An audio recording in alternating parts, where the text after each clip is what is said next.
him. You probably will not see him again. You might. You never know. You might. I have to keep in my notes. I have to remember that you guys did actually. Uh, you didn't actually kill him, so he could come back. He could just So, show up anywhere. so you guys are currently at the Stag Lord's Keep. It looks like you guys, you didn't heal up or anything. We just ended the game. Now, does somebody want to run Mike, or do you guys want me to run Mike? Mike's character, not Mike. Fidget.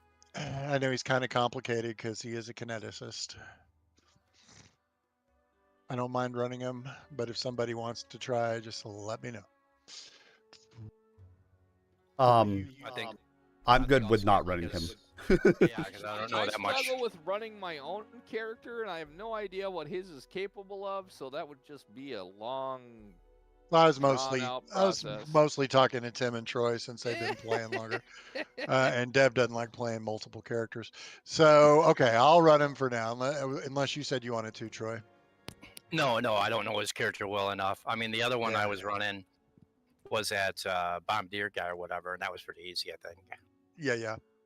All right, so you guys ended the last game. You're at the Stag Lord's Keep. It's raining, but as far as you know, now that you know that there's still something weird about the grounds outside the keep.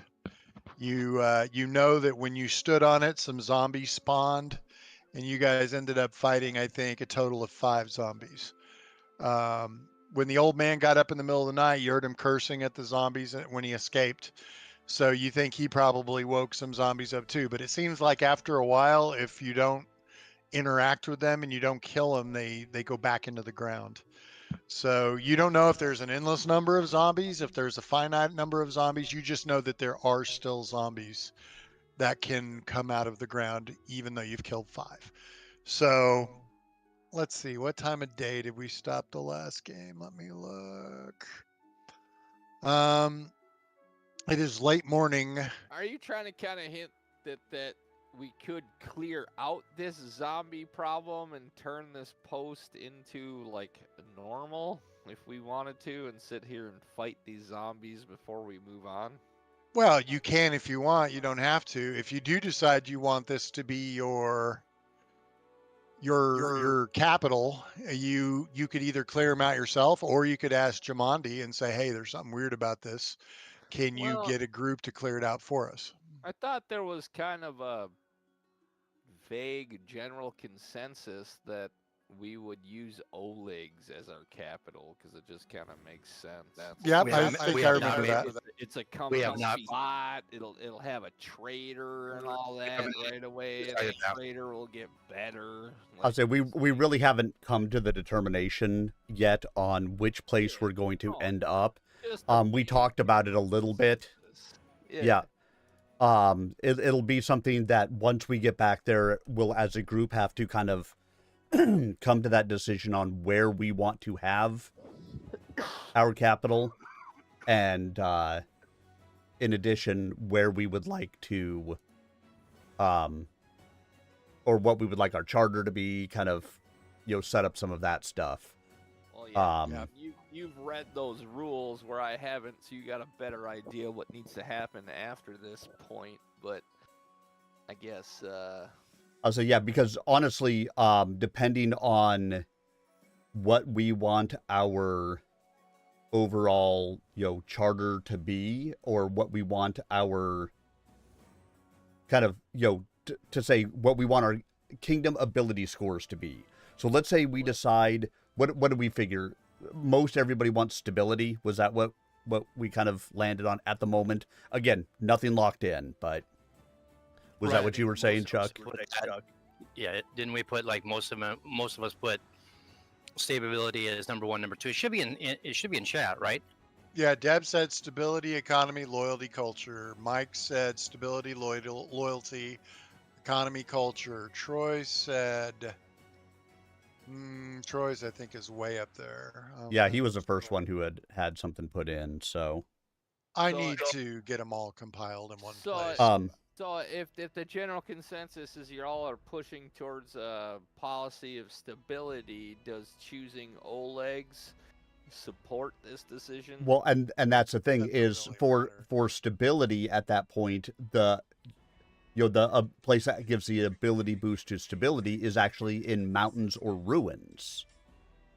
I like this place. So that may be a consideration if we want stability to be our ability, and we want that to be our primary ability, then setting up our capital in mountains and ruins is the place to be. I gotcha. So essentially, I think I'm clicking, even though I haven't read a goddamn word of this, your kingdom turns into kind of a character. Yes. Yeah. And it has abilities and shit. Yeah. All right. And So, just in case you need it again, I just sent you over the link in Discord to the player's guide. That'll have that in there. Yep. But let's not worry too much about. well, no, but not worrying too much about it, but some forethought sounds like it needs to be in place, and you guys understand what's going on more than I do, so. Right. Yeah, and a lot of it can be easily discussed in Discord, as like a few of the notes Right. that have already been here. And the thing is there isn't necessarily just one major. In other words, you could have 2 that have top scores, 3 that have top scores. It all depends on. There are so many things that factor in to these different items, to these to these 4 things. There are all types of things that factor into those. Oh yeah, I played the video game, so I guess I kind of vaguely understand the concept, right? Is it similar to how the video game is laid out? Yes. Yes, it is. Well, kind of and kind of not. In the video I was going to game, say, as a general rule of thumb, yeah, it is. But since you have played the video game, when you do have the chance to read through all the kingdom rules, it'll click more and it'll make more sense because you have a vague idea of what you're talking about or what you're reading. Yeah, I haven't played the video game in over a year, probably. But so just don't get too hung up on the video game, because the video game was based on the first Kingmaker, which was first edition. Yeah, the video game's based on the paper, and it's not going to be the fucking same. They got to make an experience that's palatable to fucking the video game players. I get that. But I mean, the first question is, are you guys going to stay at Oleg's tonight? It's probably getting to be afternoon. We're not going to stay at Oleg's because it's going to take us a while to get there. Okay, are you going to stay at Stag Lord? I'm trying to get the game moving. I know. Are you? Yeah. Yes. The game is moving. These are important topics. No, yeah. All right. Everyone has valid points. Yes. Yes. I would say questioning and let's go. Well, let's plan on staying at the Stag Lord's Keep for the evening. We've done a pretty good exploration of the place, I think, at this point. We're ready to be able to kind of bed down for the evening, rest, recover, and then we can kind of use the evening to plan our route back to Oleg's and how we want to do our exploration on the way back. Now, I say all of these things, but my liege, what were your thoughts?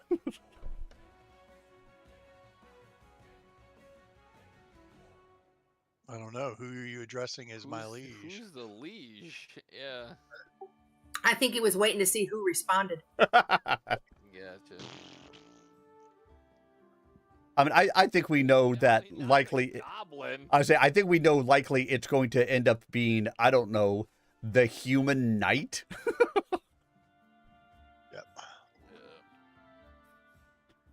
Or whatever Dominic actually is. I put you back at the Stag Lord's Keep. You guys can choose where you want to bed down. Actually, the area we're in right now, we'll just clean out the bodies. All right. And you may want to heal up, or I don't know, most of you will probably be full by the time you sleep. Actually, most of you are almost full. It looks like Judy Lynn's the only one who's down. And I should get that back by morning. I'm not even in the game yet. I've just been role-playing outside of the map. Wow. Theater of the mind. I love you guys. We love you too. All right. Well, the good news is nothing's going to bother you in the fort. So let me see if my new toy my new module that I added to the game. works This the way it's site supposed to. can be reached. What? Am I looking at the wrong one? I got this little bar down here called short Yes. time, which is tied to the calendar. And I've got the day-night cycle time to it as well. So as it gets darker, Short time. That's what you call it when you're getting close to getting out of the military. You get yeah, short that's what you timer's call it when you're about disease. to leave the company you work at too and retire. All right, let me configure the map. It's not. I mean, if you're looking to get out of something, that's the attitude that can set in no matter Oh, what I've it got to is. tie the darkness to the map. There we go. Okay. Personally, I never try to let that attitude set in because I'd like my experience when I end it with a company to be as positive as possible in case I never need to come back to that company. Just like the situation I'm in right now, where I went crawling back to my first employer in the field that I'm in. Oh yeah, I never allowed short timer's disease to actually become a disease for me, but there is a certain amount of, yeah, you're kind of there at the end and you're like, eh. You guys going Well, because you can't really start anything new at that point. Yeah, Right. At some point, you're going to phone it in, but you don't want to completely phone it in as soon as you're ready to quit. You know what I'm saying? Mm-hmm. You guys gonna But camp? anyway. You do the camping activities, or you just gonna eat rations? I think we've talked about just eating rations here because this place is well provisioned. It's got the stuff that we need. We've got the walls. We really don't need anything else. I thought we already rested here. And, it was like no encounters really happened because we're in a fucking fort. No, I think we talked about some of this, but I don't see us actually resting in here. Oh, you know what? Let's see. We did rest. Well, maybe it is late morning on the 24th, and maybe. Yeah, it has to be because I see sunblades and stuff like that being used, probably from a level up. Yeah, but level up doesn't mean we rested. No, but we good. rested. We rested right before that. I'm full hit points, so it doesn't matter. Whatever you guys need, if you guys need all your spells. Yeah, I think the and guy shit, escaped overnight, so yeah, that probably Yeah. makes sense. We don't Yeah, need to the do guy- the campsite. yeah, exactly. The guy escaped while we were sleeping. Yeah. He blew a hole through the ground and got out of his prison. There you go. Well, he went So- out the trapdoor, but yes, essentially the Or same. whatever. No, I thought the way Chuck explained it was that we heard an explosion and then we saw that guy running away with zombies popping out of the ground after him, like, fuck you. But Yep. maybe I remember wrong. I don't know. All right. Well, we're looking at the map, the big map. You guys are where the horse is. So what do you guys think about if, as I ping it, if we kind of come back over this way and we just follow this line back up towards Oleg's? So you want to go, just make a little TISM connection in the map to the woods and then go back around? Yeah, basically go one square to where we've gone before, then up to a square we've never been, and then just follow that line up as an exploration. Circle around the edge. I agree. Yeah.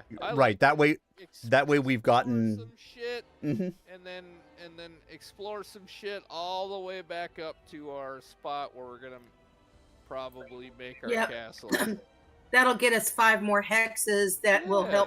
help fill in the gap. Fuck yeah. Exactly. We've been doing great at exploring our land, and I think we should continue to do so. Yeah. Let's. Okay.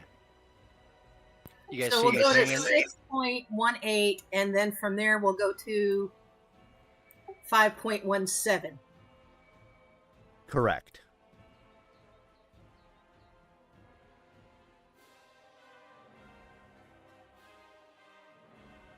Cool. So you're going to.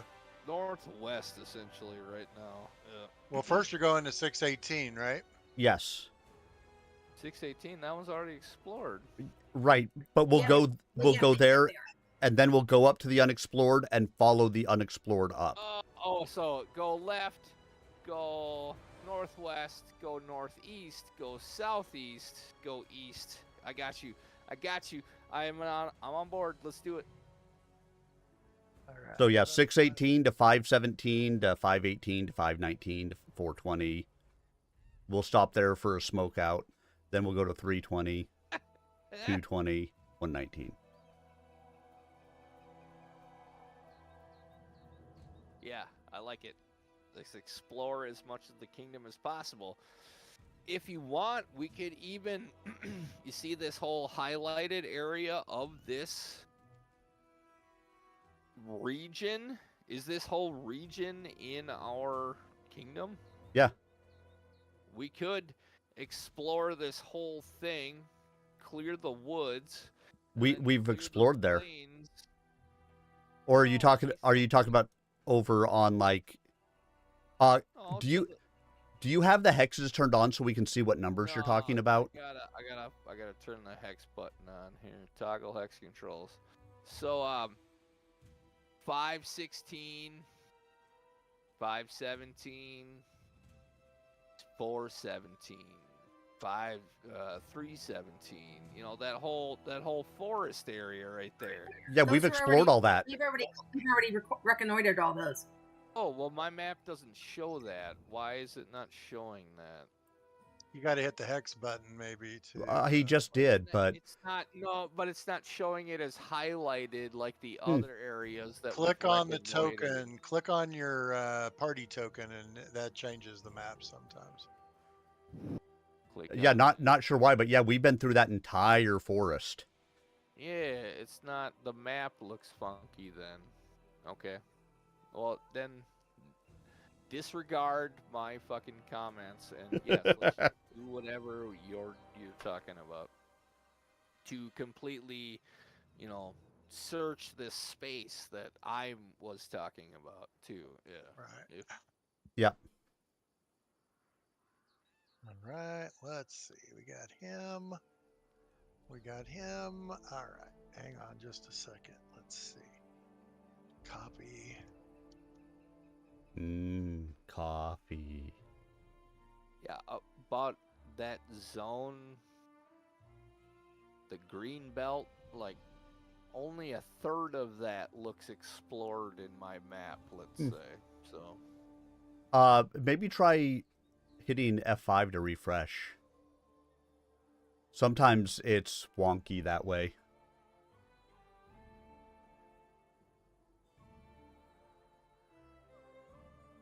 I mean, Foundry is great, but every once in a while, it's just... Oh, man, this is one of the coolest things I've experienced with you guys, is being able to play D&D remotely when we can all get together, because I think that's one of the hardest things about tabletop, is being able to get butts and chairs. Dude. Oh, yeah, it is. Sorry, I'm prepping the next map, so yeah, based on where you're going. That didn't really change my experience with what looks like it's already explored, but it doesn't matter. I'll just Do you have the stream up? If you turn on the hex controls, you can see what hexes are reconnoitered, and all those ones that I was talking about, I can see are reconnoitered except for 517. So yeah, which is where we're headed to. 517 and reconnoiter that one, and then go 518. Yep. Go 519, and yeah, I totally agree with that. I say we could go even farther and go like 520, 21, like do the whole, like clean out the green belt, and then go up to fucking Duder's spot, considering all we're doing with this whole playthrough with our little group that we have available is just killing time and getting back up until we can really get into the Kingmaker rules.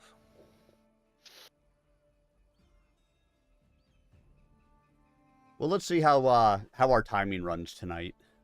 Yep. Because we've got some stuff we've got to do up at Oleg's of letting them know and all that fun stuff too. There may be some role playing there to do. Yep. Well, and it all depends how the dice rolls go and what kind of if we get every goddamn random encounter on the way, then yeah, it's gonna chew up the whole fucking thing. I'm gonna shut up and let fucking Chuck talk. All right. Okay, so it's rainy. So you know you can normally only do half a days of travel before you get fatigued. You're going from a plains hex into a forest hex. So you're going from normal terrain to difficult terrain, but that's fine. So you guys are moving back into the hex you did before. And let me share a map because you come across something this time. First, I will share, whoops, come on. Send a chat what you come across. The sound of unintelligible cursing echoes through the woods. Just visible through the trees, a small wagon sits mired in the middle of a swiftly flowing river as the waters threaten to overlap the sides. Two ponies hitched to the wagon flounder and thrash in the swirling waters, close to panicking. Two more wagons sit safely on the far bank. And if you have played the game, you probably know what's about to happen. But here we go. Let's activate. Hopefully the tokens I put on it are still there. Yes, they are. So you see, why is this one bigger? Damn it, that pisses me off. Let's do this. You see the wagon on this side is mired in the river, and these gnomes are trying to basically dig it out. You see a group of gnome explorers have been mapping the stolen lands looking for evidence of first world influences in the region. They've chosen this site as a good place for their base camp, but while they're setting up their tents, they were attacked. The gnomes managed to drive the attackers off, but not before the attackers caused a lot of damage and panicked two ponies that were still hitched to the gnome supply wagon. The horses rushed into the water. The wagon swiftly became lodged in the muddy riverbed. So basically, we will put the wagon out there. Hold on. Drawing tools. We're drawing a polygon. Let's see. Let's say the wagon. All right, so my character isn't gonna give a fuck, but my fucking Labrador Retriever energy is gonna want to help these people. So somebody else is gonna have to take point in that one. I'll say I can't even see him right now. I'm too little. Yeah, I got trees in the way. I can't see much. Oh, good. It's not just me. I figured it was because I was short. I'm differently heighted. How's that? Some of the gnomes out in the river trying to stop it. Yeah, you guys wouldn't be able to see it yet. Let's see. And I closed my journal entry. Damn it. Let's go back to our journal. So let's see. Oh, if I leave this activated, I'll just go back here and click on it. Okay, so you guys hear cursing. You hear obviously the voices of gnomes or halflings. Their voices are more high pitched, almost sound like children. But you hear one voice above the rest, kind of berating the others, basically like, "You fools, get that wagon back here. My books are in that wagon. And as you know, my books are far more important than your petty lives. Get that wagon back on the shore. I will not have the works of Jubileus Northwhistle lost in a stupid river."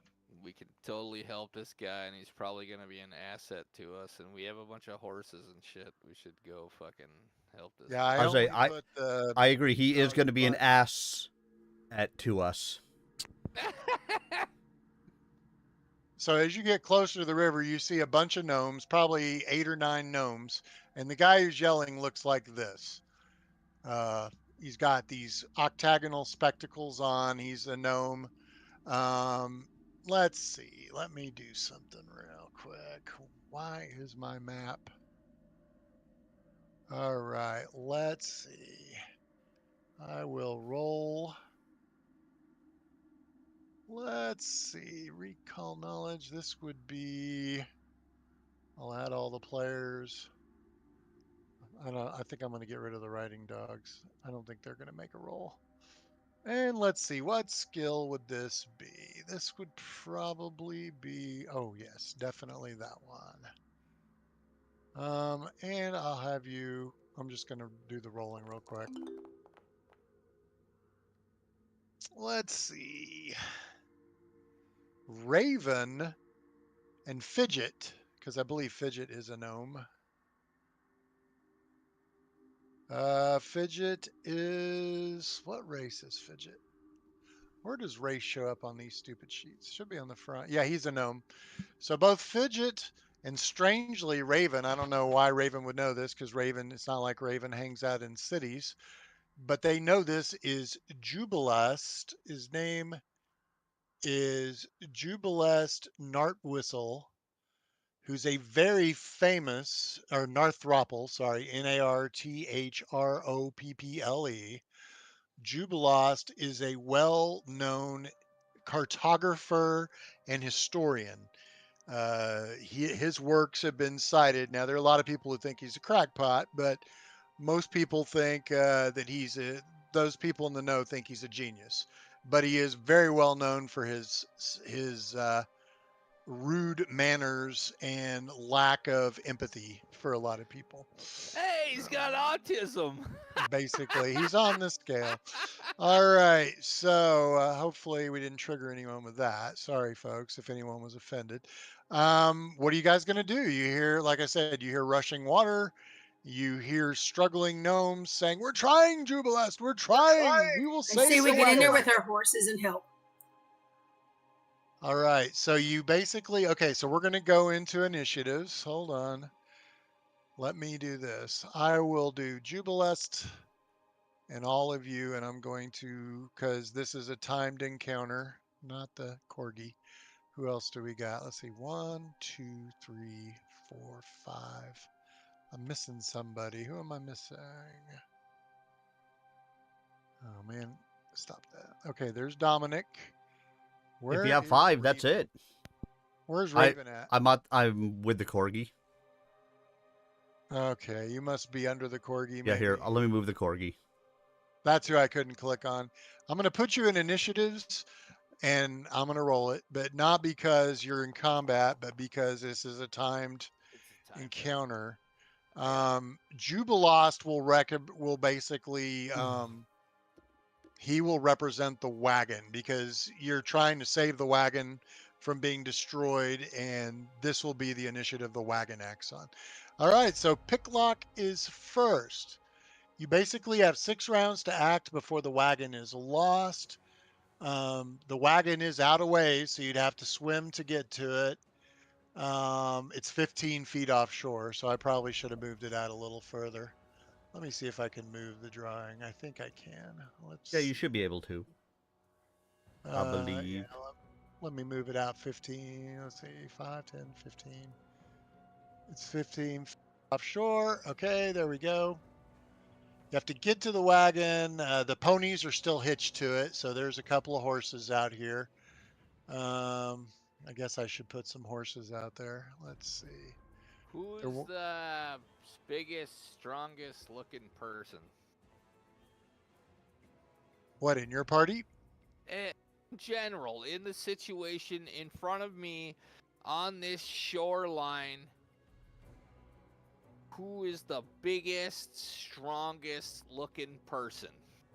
It's going to be Dominic, I think. Out of anyone in front of me. Tallest, thickest motherfucker in the vicinity. Well, it's not any of the gnomes, dude. Gnomes are not. So it's not the gnomes and it's not Raven. So it's going to be Dominic. Dominic is your strongest person in the group. For All now. Right. So my plan of action is to, well, look at my inventory first.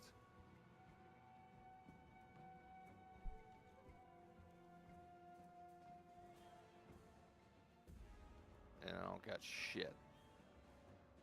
I emptied my entire inventory so I could hold more loot. Yep.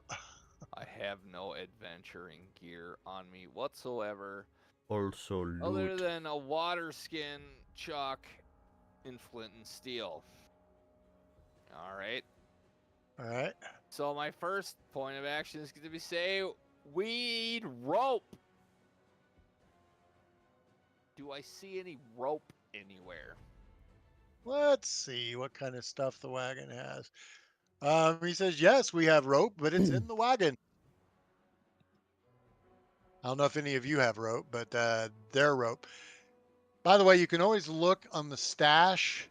So you can go to the character tab, the actor tab. I just clicked on the horse. I mean, what are we talking But if you about? click on the party sheet, you can look in the stash and see what all everybody has, I think. Or you can click on overview.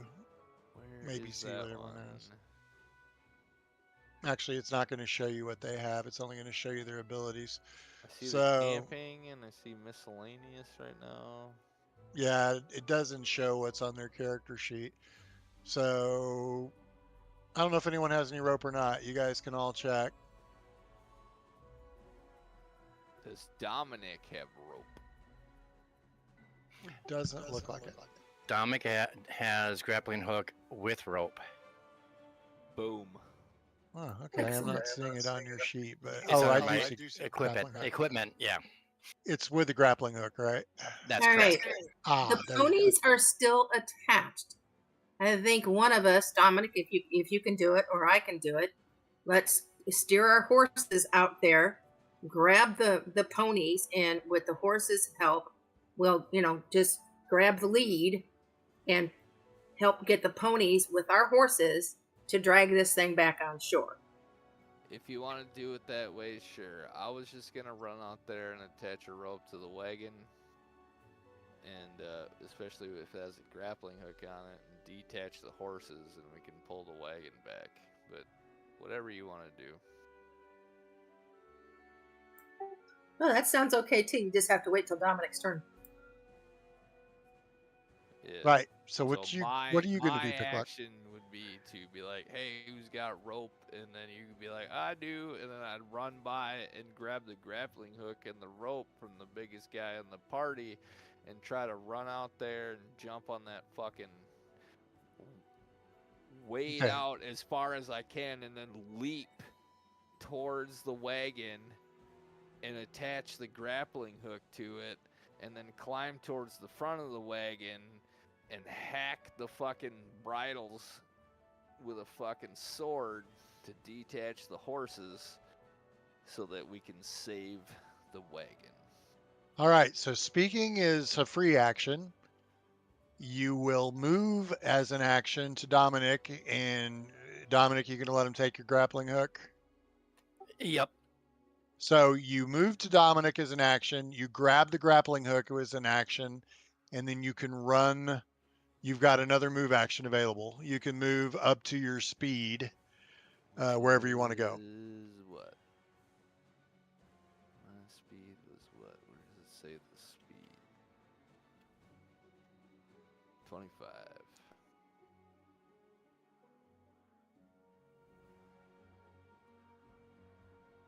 My guy's lost under the other token. How do I make my guy come to the surface again?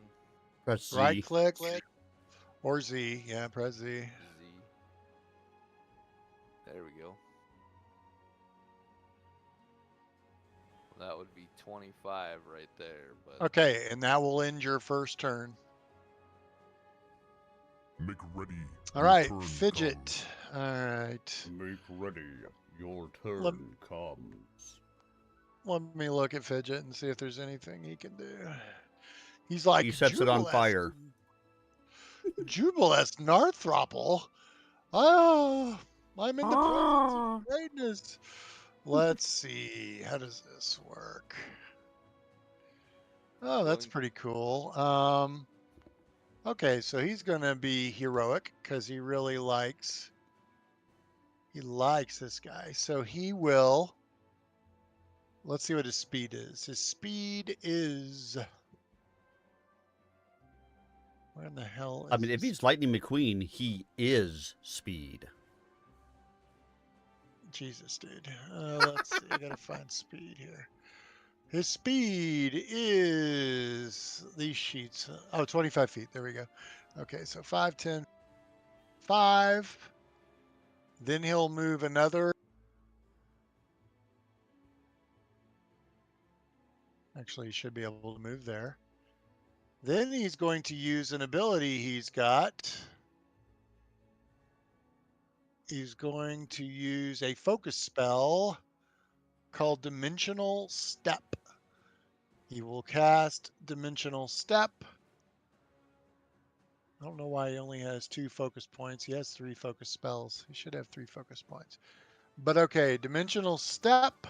You teleport up to a location up to 20 feet away within your line of sight. So let's see. Let's make sure what 20 feet is. All right, I'm giving him his point back. He won't do it yet. He will move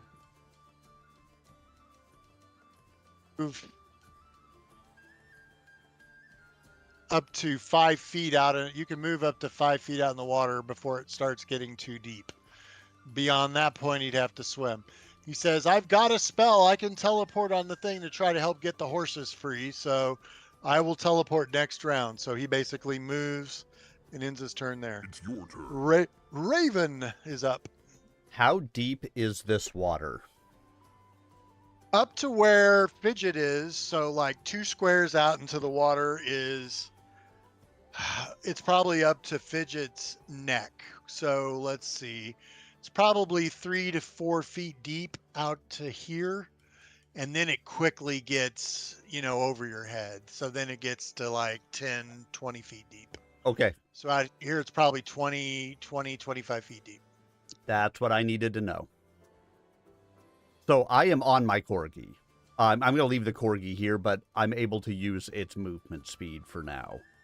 Okay. So first move is going to be to right here.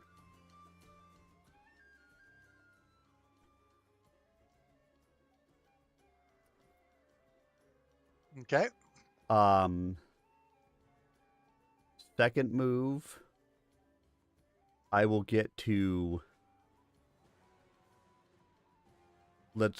so right about here is where it will start to get kind of deep if I went to here. Wrong dog. Yeah. Yeah, that's okay. I will get to here. Okay.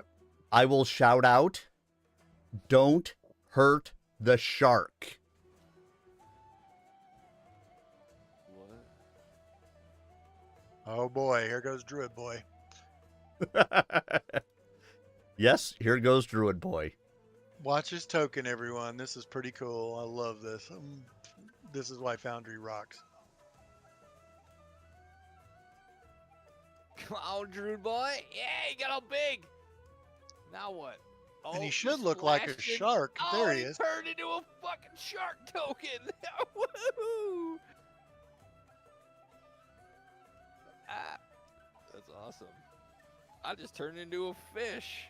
And that takes the rest of your round, right? Yeah, because really I was using the Corgi's movement to get out there, technically, but so basically I was able to get out there, cast a spell, and that's going to be it, because I have to use one of my actions to control the Corgi's movement to get me there.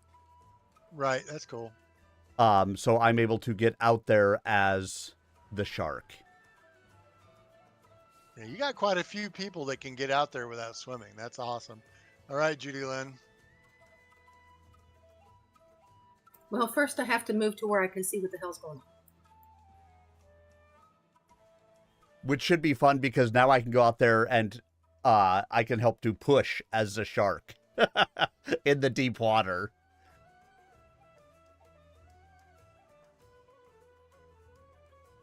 Haha, you didn't expect the help of a shark. Yeah, hopefully the horses don't freak out.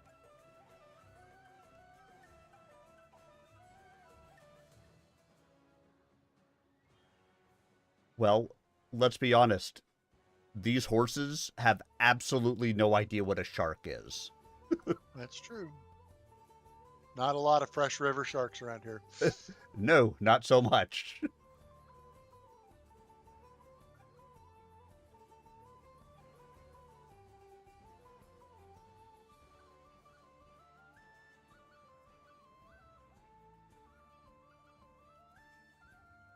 What do you So do the two horses represent the cart, or does all the broken up shit in the lake represent the cart?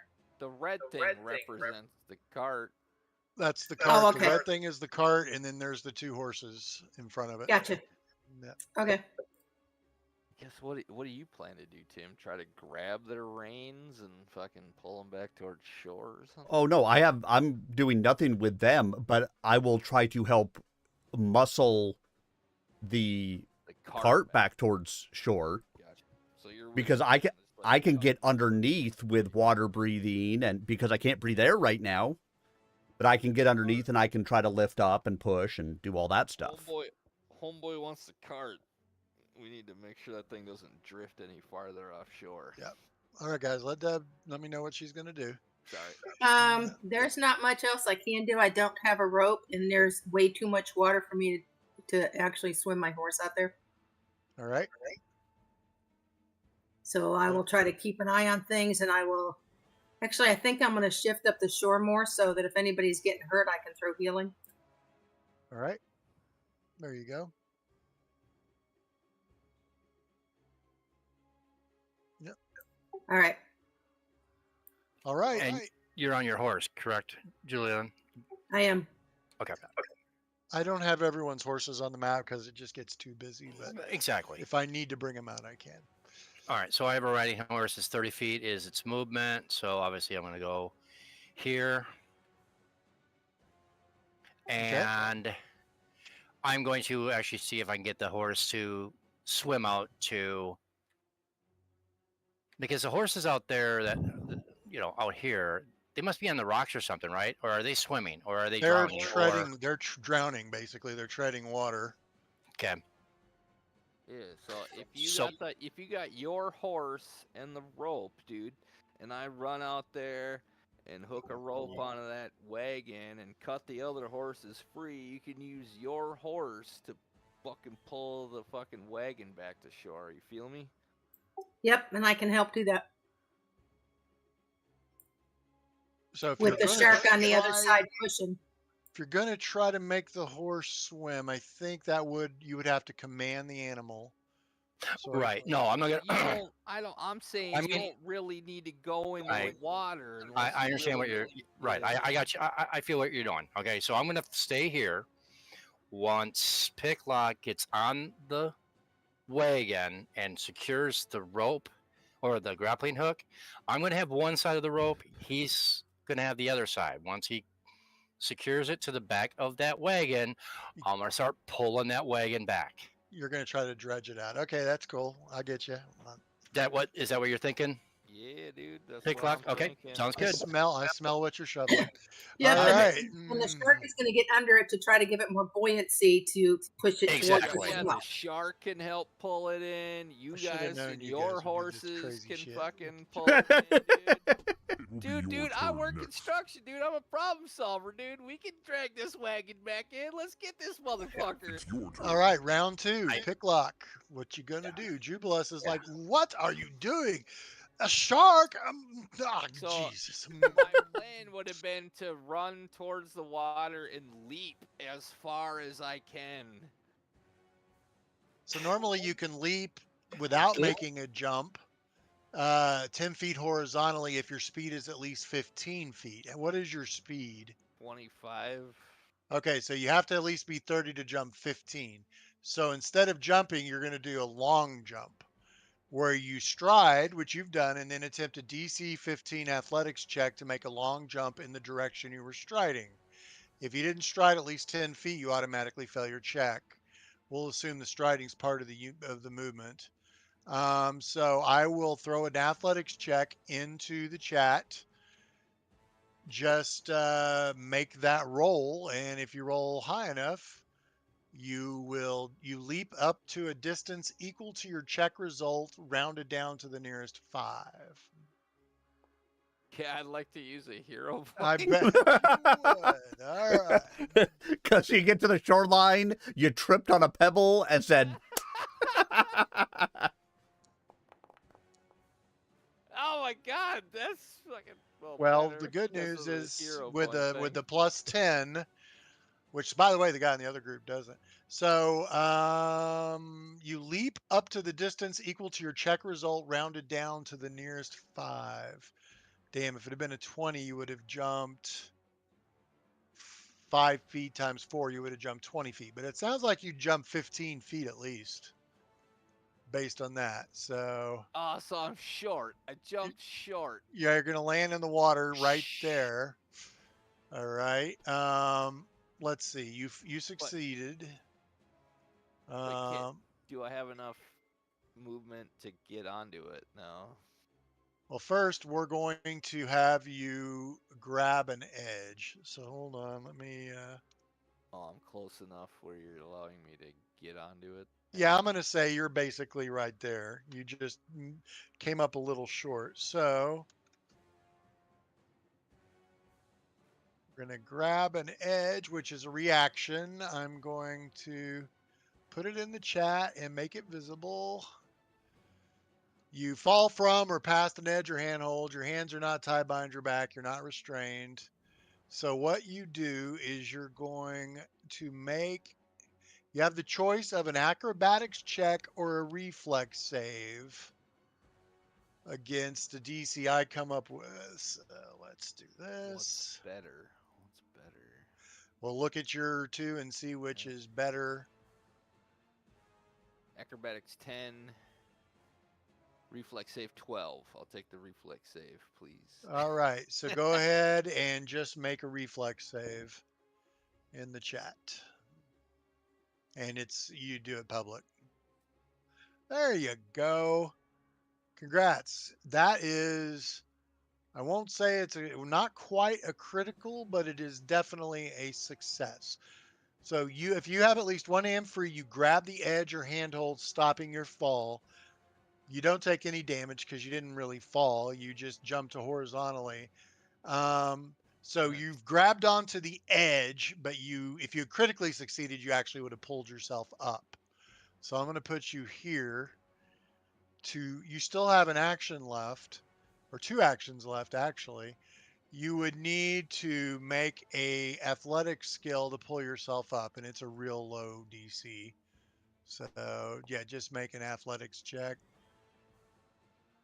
No problem. You are in the cart, and you still have a full action left. Okay. You still have the rope, I guess. So I want to sink that grappling hook into the meatiest part of the back of that boat that I can see. That wedge that bitch in there wherever it looks fucking. Okay, so make another athletics check. Let's see how good you get it in there. And of course, Jubilost is like, "What are you doing to my beautiful wagon? Oh, look at that! 20! My God, my wagon!" But yeah, you bury it in so deep that you know it's probably going to take a crowbar to get it out. I mean, it's seriously. I got one of those too. It goes through the other side. You push it through so hard that the flanged head of the grappling hook, they've got those flanged head. It's fucking in there, bro. It's not coming out without a lot of help.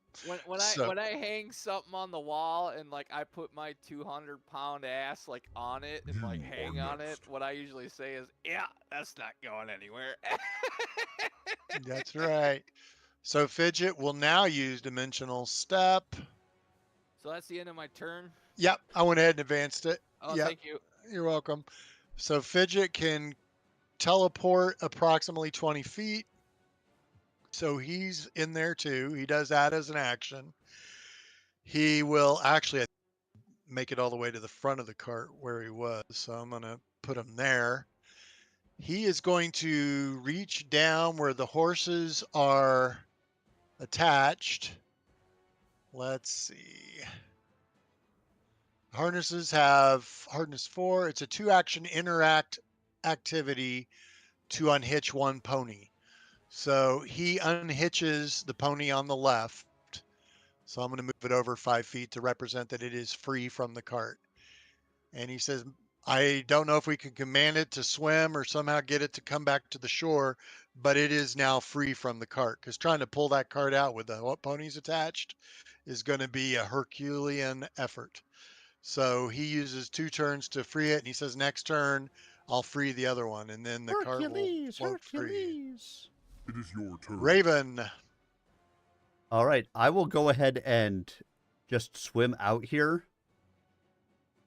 dive down, and see if it's caught on anything underneath, and kind of do what I need to do to get it ready to be able to push and drag and do whatever I can from over here once the other horse is free.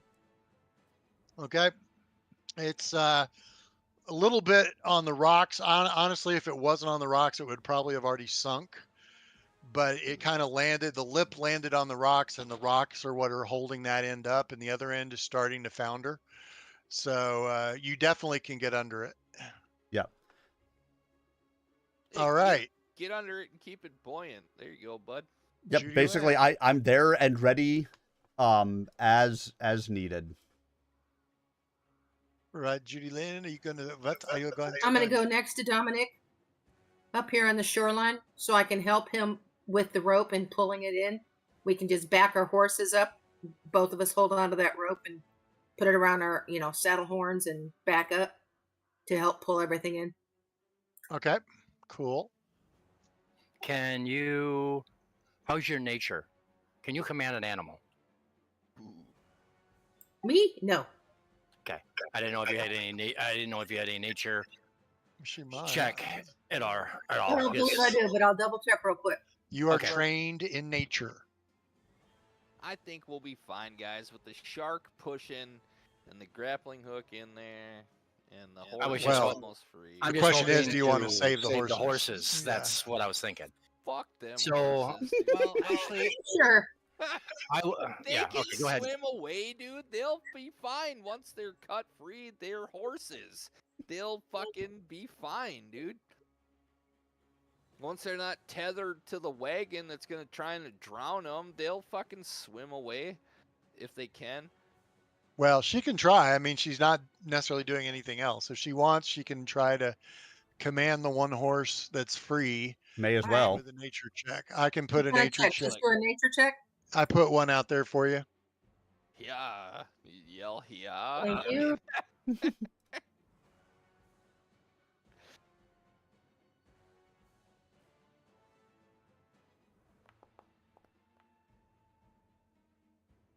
No problem. You succeeded. What are you going to ask the horse? As you see, drop prone, leap, seek, stand, stride, and strike. Stride, basically swim. Come this way, just kind of do some knickers and, whistle Okay. and Walk kinda this thing. way, swim this Yeah. way. Okay, so let me have him make an athletics check. No problem. The horse will swim shore. Kind of get to the shore, and it kind of licks its legs where the legs kind of have been rubbed raw, but it has made it to the shore. So congratulations, you saved a horse. Very good. Rinse and repeat next round. All right. Anything else, Judy Lynn? All right, Dominic, you're up.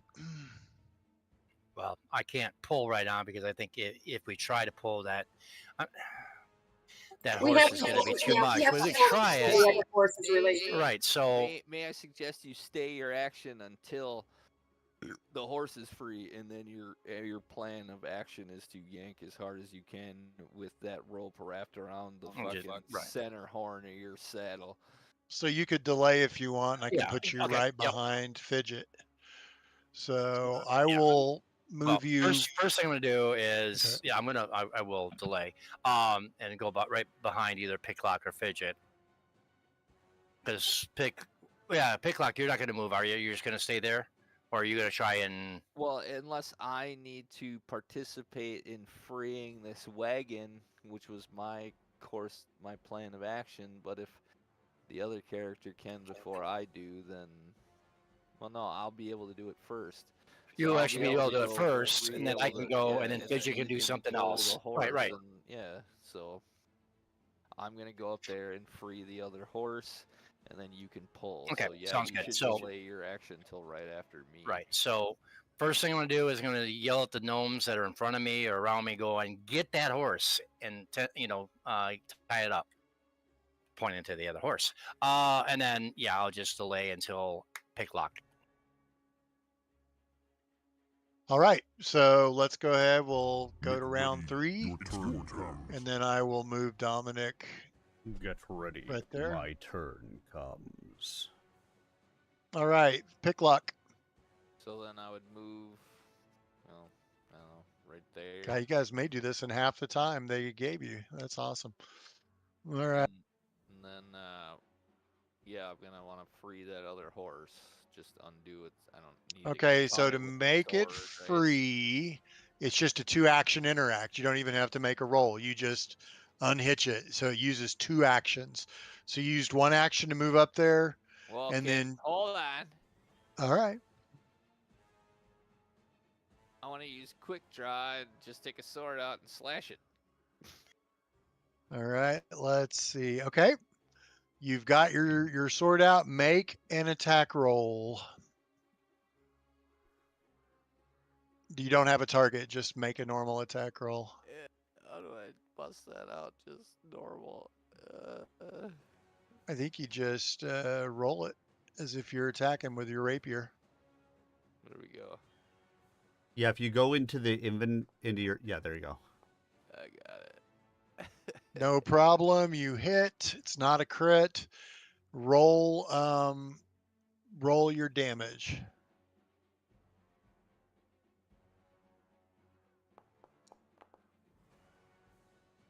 All right. So it does 10 points. What's wrong? So the hardness, I know what the hardness is. All right. Oh, you're having another one? Okay, so you the hardness is 4, so you do 6 points of damage. You fray the rope, but it still holds. So Jesus Christ. I should have just undone it. yes, you should have. Whatever. We live and learn. We live and learn. Yep. I attack it again. Make another attack roll. Don't hit the shark. Sharks are angry. It's also underneath the wagon. If you manage to hit the shark, you really missed badly. And of course, if you think about it, it's a piercing weapon, so he's not really slashing as much as he's needling it. All right, that is another hit. Roll your damage. Needle darts, needle darts, needle darts.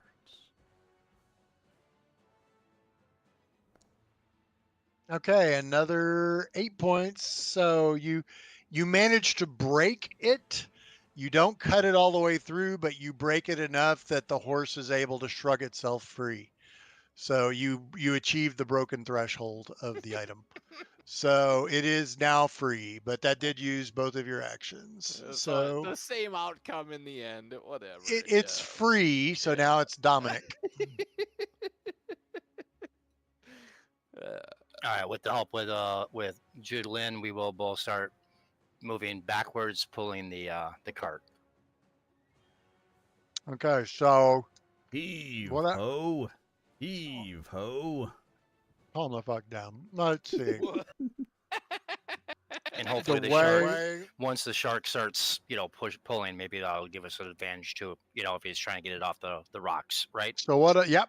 So what I've done is put an athletics check in there.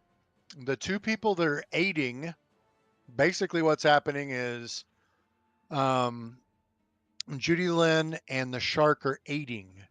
So they can each make an athletics check against DC 15. So they can click on that or just roll athletics on their own if they want. For each one that rolls above a 15, it'll give you a plus. Well, it depends on if it's a crit or a critical failure. Well, picklock, you can't do it anyway because you were occupied. Crap, I'm not supposed to be on picklock. I'm supposed to be on me. Hold on. Yeah, go ahead. Go ahead and roll again. Let's try that under the right person. Okay, you there we rolled go. an 18. That it says failure, but it's a success. So you give a +1 aid bonus, status bonus. Deb, if you want, you can roll on that athletics. If you roll 15 or higher, you give him another +1. I'm looking for the athletics check. There's one in the chat. Oh, I see it now.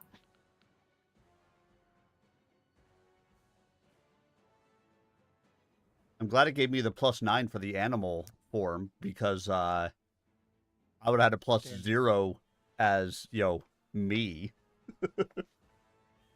That's not a critical failure because she's rolling against a 15, not a 20. So it's not a critical failure, it's a failure. So she doesn't add one, but she doesn't remove one either. So Troy, now you're making the DC 20 athletics check. Well, actually, you're not supposed to know the DC.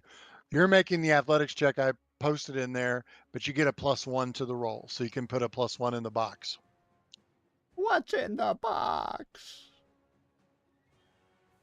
This isn't 7. Calm down. Poor Brad Pitt. Poor Gwyneth Paltrow. Come on. I was just watching Bullet Train the other day. Speaking of Brad Pitt. Oh, that was a good flick, dude. I've not seen it yet. It is so confusing until you've watched it a little while. It the entire beginning of it follows no semblance of order. Wow, yeah, it's just a stupid action movie. Ooh. Oh yeah, it's good. I love it, but Tangerine. Okay, so it basically works like the shove action, except you're pulling. You pull it 5 feet. If you had a critical success, almost had a crit, but it's not a crit, but it is a success. So what will happen is we go here and we move it 5 feet back. Cool. Progress. Would we also move 5 feet back then? Because we're pulling. Yeah. Yes, you would. So you guys, Deb and you move back. Well, I'll move you because Deb can't move. Yeah, I assume the shark would move with the boat or with the wagon as well. I'm gonna have to do all the moving because it's not your turn. All right, and Judy Lynn pulls it back 5 feet. All right, so he's closer. Of course, now the boat is free from the rocks. So the far end begins kind of foundering a little bit, but you got the shark under there helping hold it up. So we will continue. It will be your turn. Whoops, sorry. Fidget. Let me see if Fidget's got nature. Because there's nothing he can really get that other horse. Yep. Yeah. Let's see. Fidget. He is trained in nature. He's not as good. So he will attempt the animal check. Let's see. Or I can yell, somebody get that other horse over here. Or Fidget wants to, whatever. I don't care who. Command an animal. Here we go. Ooh, look at that. You guys don't see it. I know. The DM in that other game actually does all his rolls on the table, and that just drives me crazy. But, okay, so he commands it successfully, and I'll have the horse make a athletics check. Bro, whenever I DM'd a game, I always rolled my rolls private. Yeah, that's part of the whole mysticism of it, exactly. Isn't it? Yeah, like you're the god. It also allows you to help out the players if you need to help out the players. It allows you to help out the monsters. If you're like, you know what, you guys just walked into this elite boss and you one-shotted it. Nope, that's not going to happen. I assume that Raven and Judy Lynn are just gonna. I just stay the course. Yes, my whole thing is just continue to stabilize this wagon and push it. Okay, so once again, it's up to you guys if you want to try to aid. If you're not real good at athletics, I would recommend not. Yeah, I'm not aiding because I have an athletic 0. Even though you're on your horse. I know I should probably give you a bonus with your on your horse since the horse is actually doing the pulling. Let's see. The Yeah, horses what's have the athletics check of the horse, dude? +7, +7. Yeah. So that's not a critical No. failure, but it's not a success either. So I was spending too much time stabilizing it now that it's off the rocks. I wasn't spending enough time pushing. I will say, since there are 2 horses pulling, Troy, do give yourself a +2 for the 2 horses. Roger that. Yep. So, all right, and you said Julie Lynn is not doing it. Okay, I understand. Well, no, Oh, because I'm letting her horse give you a +1. +1, right? Yeah. And then my horse plus my athletics. Yep. Correct. Yep. Okay, pick lot. Or yeah, go ahead. New round. I imagine your athletics are better than your horse. Your horse has only got a +7. Yeah, I think +12 is a little bit Yeah, higher. yeah. That's why I'm letting you use yours. You're actually using your muscles in addition to the horse. Right, exactly. I mean, it's a gnome's turn. If it's my turn, I don't know what I can run and jump It's and try your to turn. pull on the You are rope. next. I keep forgetting that Dominic is moved his initiative way up. So go ahead, Dominic. Do another. Well, pick lock. Are you gonna do something? Well, all I could do is like jump Oh, off this it's thing and it's like, a new round, isn't it? So yeah. it doesn't really matter. Like I want It's your the turn. guys. I'm gonna delay, and because I did my fucking job, and I want these guys with the horses to pull me fucking back in because I'm a badass. So You I'm are not- a badass. I would like you to be on the back of the wagon in the Titanic pose, please. Yes, okay. I'm gonna walk to the back of the wagon and do my best William Riker impression. Jesus Christ, what is wrong with this guy? All right, here we go. Okay. Do the Captain Morgan. Yeah, you know what I'm talking? William Riker, Captain Morgan. You know what I'm talking? Like I know. regal, leg up, dick out. Like look at my big balls swing pose. All right, my turn's done. Thank you. Yep, go for it, Dominic.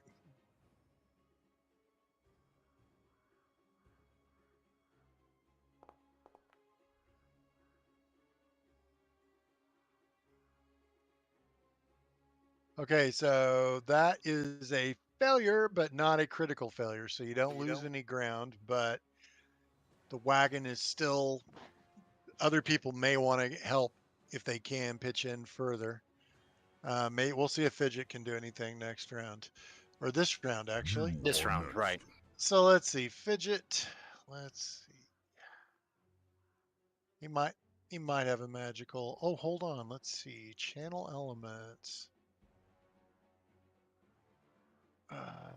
Set the wagon on fire. It'll make it lighter. Well, if those 2 heavy companions of ours would get off the wagon, it'd probably be easier. Do you mind, don't Captain think like an Captain Fidget- Morgan? Captain Morgan is up there. Let him bring in the rum. Actually, Fidget's pretty strong. So, all right. How good is he at swimming? Let's see. What's his athletics check? Let's see. All right. Yeah, it's not like me jumping off this thing and trying to help pull is gonna help. No, He it's will. not. He will jump into the water. He will make an athletics check to swim, and then he will attempt an athletics check to shove to see if he can shove, because he's actually got a strength of +3, so he's not weak. Oh, exactly. All right, so let's do swim first. Oh hell, nat 20. You move through the water, increasing the maximum distance by 5 feet. Now he's going to shove. Oh, I will reveal both of these rolls. Fidget may be the man of the hour in this fight. He just rolled a 26 on his shove. It is a DC. Let me see. Okay. Unfortunately, not a critical success, but he does push it 5 more feet by himself. It helps that it's buoyant, of course. But all right, so the cart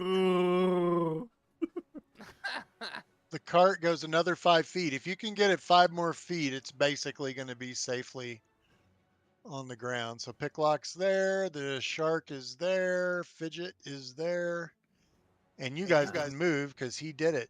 Jubilost is becoming quite animated. He's like, by God, I believe they may do it. I would even forgive them the damage to the wagon if they pull this off. But only barely. All right. Your turn. So now it's Raven's turn. Do you want to give me the athletics check, or I can just go up and grab one, I think. Are you going to try to aid, or are you going to try to shove? Of course, it's obviously 5 higher than it is to aid. Aiding is now actually easier. Yeah, I'm going to continue to aid. Because, All right. I'm underneath continuing to try to keep this off of the ground and keep it buoyant and all that stuff, so. All right, go ahead and click on that athletics and. Okay, so you almost rolled high enough, but you didn't. So you're basically keeping it off the rocks. You're keeping it buoyant, but you're not able to get any push. Yeah, I'm not towards the getting any shore. forward momentum, but I'm keeping it up in the air for everybody. Your fin keeps getting hung up on the rudder, so it's harder to push it forward. I know. Okay. I'm cursed with the fact that my mama gave me a large fin when I was born. I see. All right, Judy Lynn.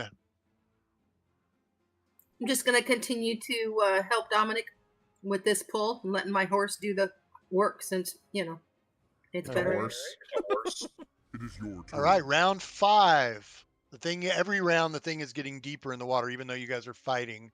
You think another 12 seconds, if you don't get it on the shore, or at least to the shore, it's probably going to finally go under the water and be lost. I will leap then to the shore.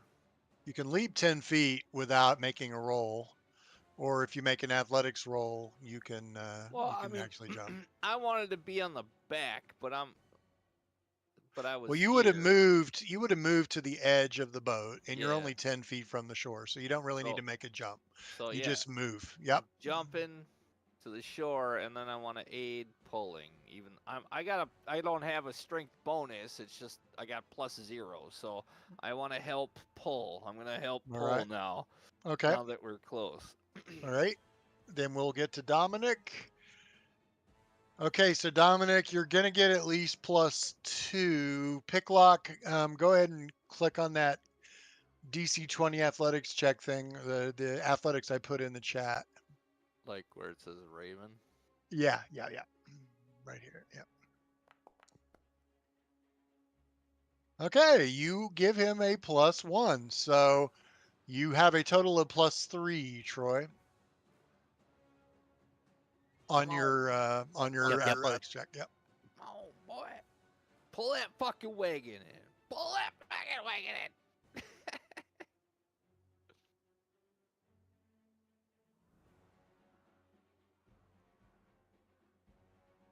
Oh, and if I need to put another one in chat, let me know. No, I got it. Oh, okay. So I need a 5. Chuck, if it's a failure, I am going to use a hero point. Okay. And I won't know because I'm doing a blind. So unless you want me to do private, I will let you know.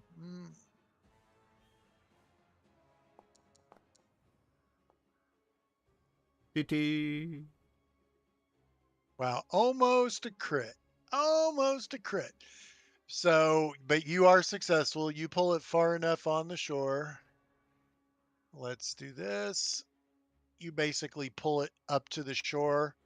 At this point, the gnomes are all going to run in, and they're able to pull it. And with that, we will end the encounter. I got to get Picklock back.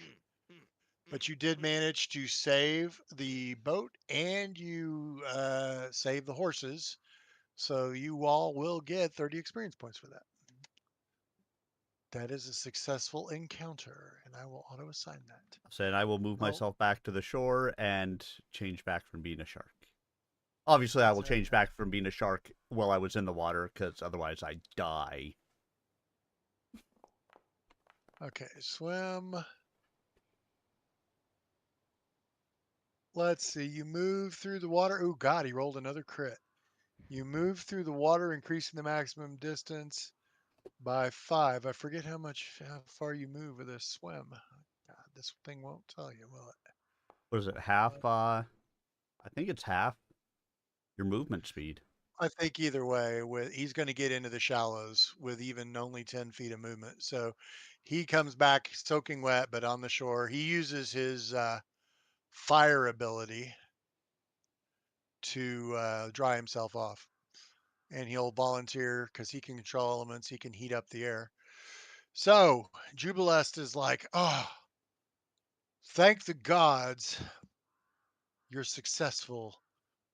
I must say, you all seem to be heroes of a sort.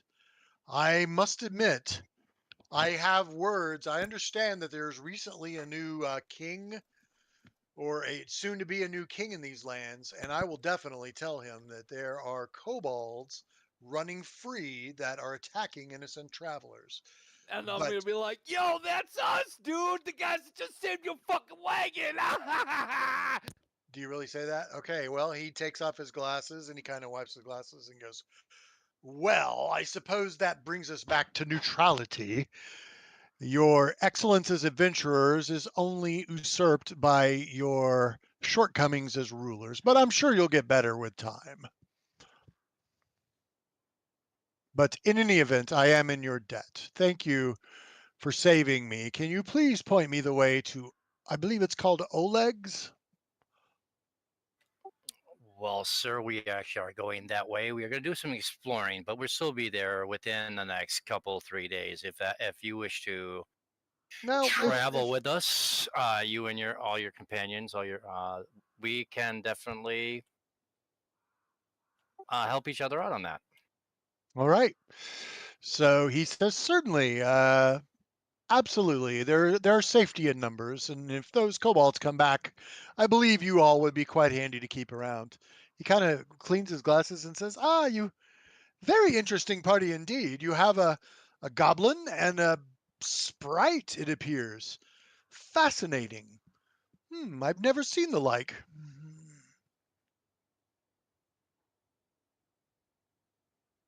You've never seen a sprite before? Oh, I've certainly seen a sprite in my travels, but I've never seen a sprite traveling with a human, a goblin, and a fellow gnome. Oh, good day, a gnome. You do have excellent choice in companions. Hey, man, I'm just trying to get by. These guys are the best dudes I ever met, so I hang out with them. Ah, yes, you indeed are a goblin. Well, very well met. You seem quite a civilized goblin compared to other ones I've met in the past. So, congratulations to you for that. Very well. We are definitely a diverse party, companions. So I each will get my companions to take care of the wagon. It will.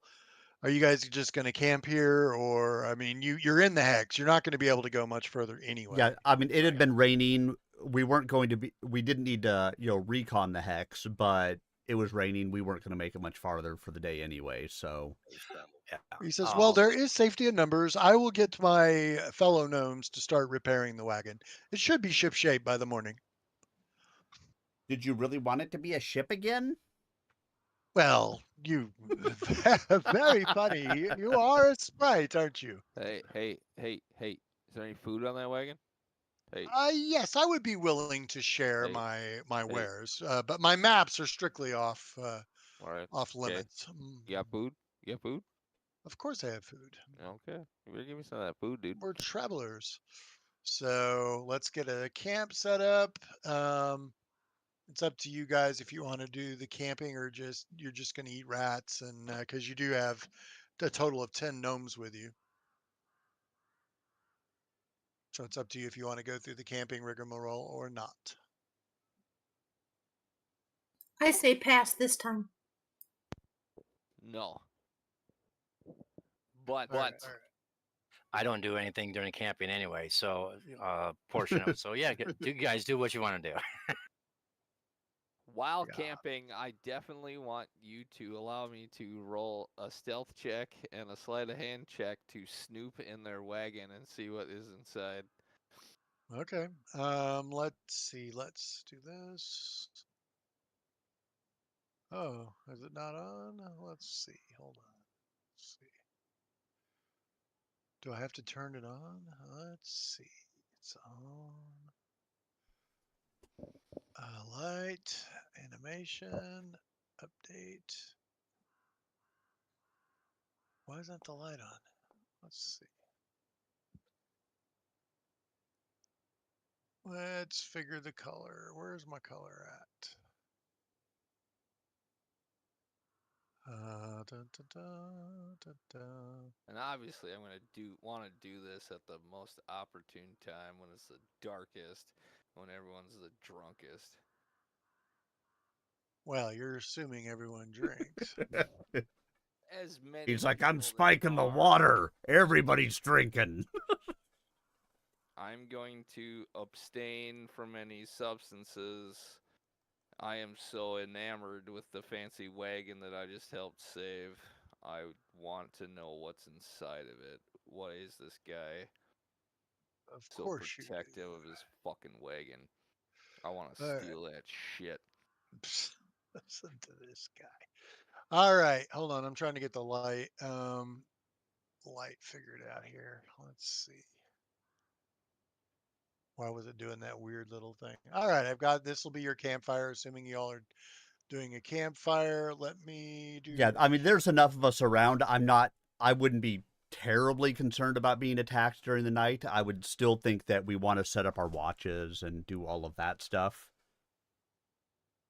But Right. there's enough of us around that I would like to think that I would wait there would till be everyone- less opportunity for them to. I would wait till everyone's fucking passed out. As many people as passed out as possible from drinking and eating, and we're talking 3:30 in the morning, something like that. Why isn't I'd wait until then. All right, we're not there yet. So hold on. Prepare campsite. Why is it doing this? All right, let's roll.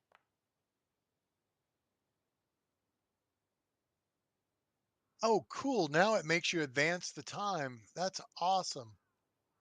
So hold on. What time of day do I have it as? Let's move it through to 4. I bet you this is a map I haven't tied to the thing yet. Let's do that. Let's tie it to that. Okay, there we go. Cool. All right, so you're just going to consume rations? No, he's fucking feeding us. No, yeah, Jubilost is Yeah, but feeding. he may just have rations. I mean, just because he's feeding us doesn't mean that he brought tons of great food. Oh yeah, he's just doing rations, but you won't need to consume any of your rations Yeah. since he's feeding you guys. All right, so let's. Yes, we want to skip the camping thing. All right, so it's getting to be late. You guys can gather around the campfire. Jubilost will be there. Picklog's dog doesn't need to be there. Let's see, Dominic. Why is the corgi familiar injured? I don't know. Let's heal it up. Let's see. Now he's full. So there's Jubilost, Dominic, Raven, Judy Lynn. Oh, we got people over here. Let's do this. Okay, so we're assuming he's feeding you guys, so we don't need to worry about the stealthy camp or any of that stuff. You're going to do the overnight. I assume you're going to keep watches and everything. That is correct.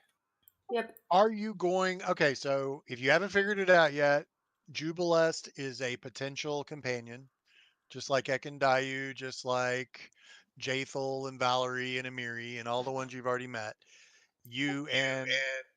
So you can attempt to influence him if you want.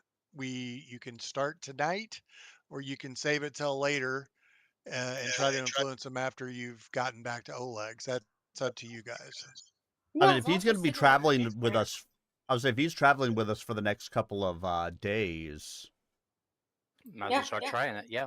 then maybe not tonight, but maybe tomorrow night. Maybe we find out what happens after our goblin tries to do things. If we have to start from a negative or not. All right. Well, let's. We don't want to piss him off right away. I'm just gonna say it. I'm just gonna say that right now. We don't want to piss him off. I ain't trying to steal. I'm just being. I want to be nosy. That's all I want to do. All right. So, but let's do one round of influence real quick. Yep. You guys remember how influence works, right? Yep. You can either discover or you can just try a blind influence check. Discovery, you can either use academia lore, crafting, or perception for your discovery skills. And remember, you can either try to discover one of his influence skills, one of his resistances, or one of his weaknesses. Or he only has one resistance and one weakness. You can learn one of those three things. And if you get a crit, you can learn two of those things. Or you can just take a stab and say, I'm going to try to make an influence check and let me know which stat you're going to use. So we'll just work down the list. We'll start with Picklock. Okay, I'm going to. What were the ones I can use? If you're wanting to discover things about him, you either use academia lore, which I don't think anyone has, crafting, or perception. And when I tell you those, it's always in order of ease. So academia lore has the lowest DC, crafting has the next lowest DC, and perception has the highest DC. Perception. Okay, I'm going to use perception to discover.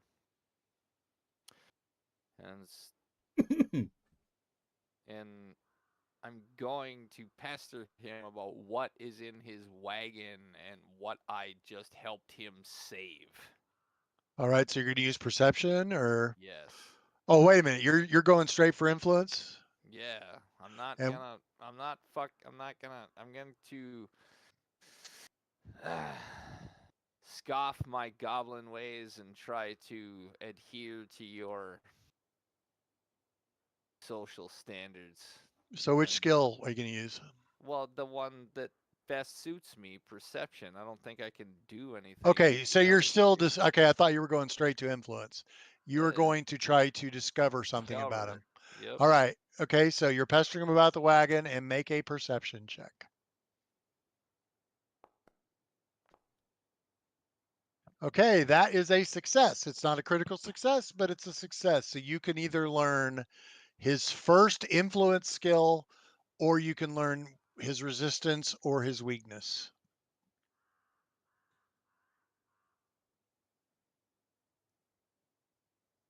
His what influences him? Yeah, what influences him? Well, okay, this is going to come across as no surprise, but academia lore is the most influential skill with him. It's got the lowest DC. So academia lore, which once again nobody has. So so whoever does the next discovery check, if they go for influence, you'll get the next highest one.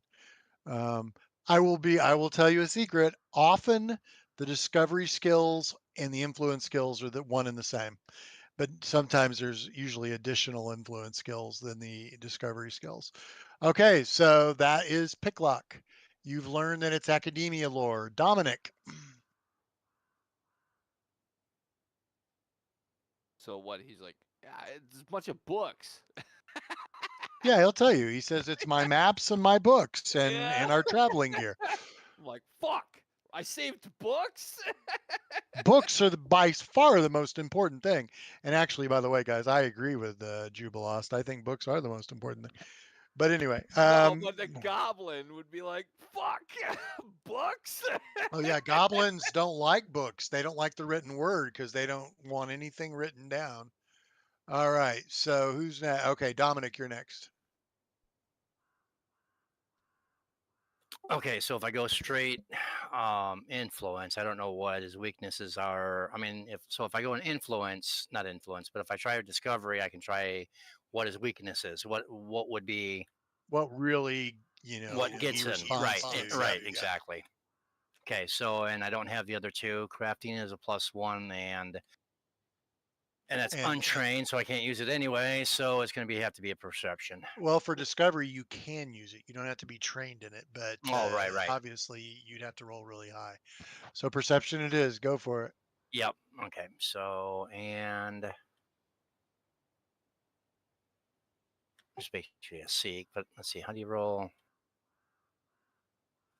Oh, on your sheet, you. No, I got it. I got it. I got it. I got Okay. it. You want a public or you want a private? Public. Yeah.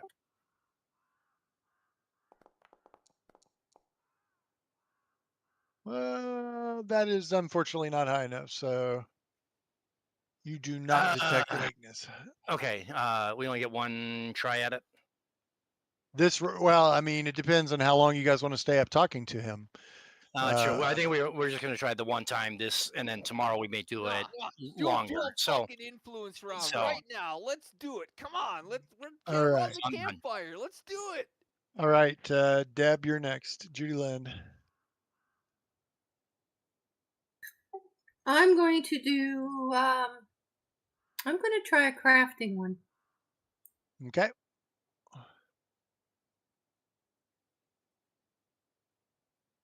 Oh, to get the next stat. And you don't necessarily have to tell me before you roll it. Let's see. Oh, that didn't work. Nope, that was a fail. Okay, Sir Arminus. All right. Arminius. I am going to try to discover his weakness. Okay. Where is my character? I'm hiding here somewhere.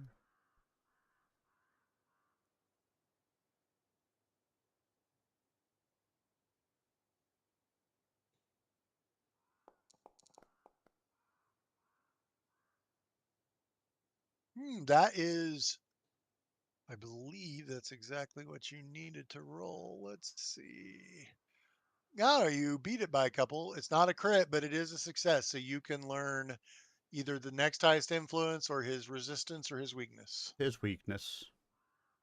He is particularly delighted to chat with others like him. A gnome or an alchemist gains a +1 circumstance bonus to influence checks against him, a total of +2 for a gnome alchemist. If only you had a gnome in your party. I know, right? All right. Nobody knows.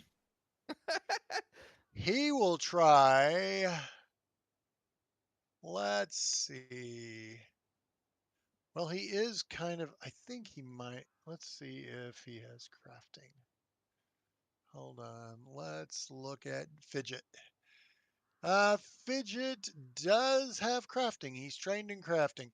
He is going to try to, well, he's going to try to discover.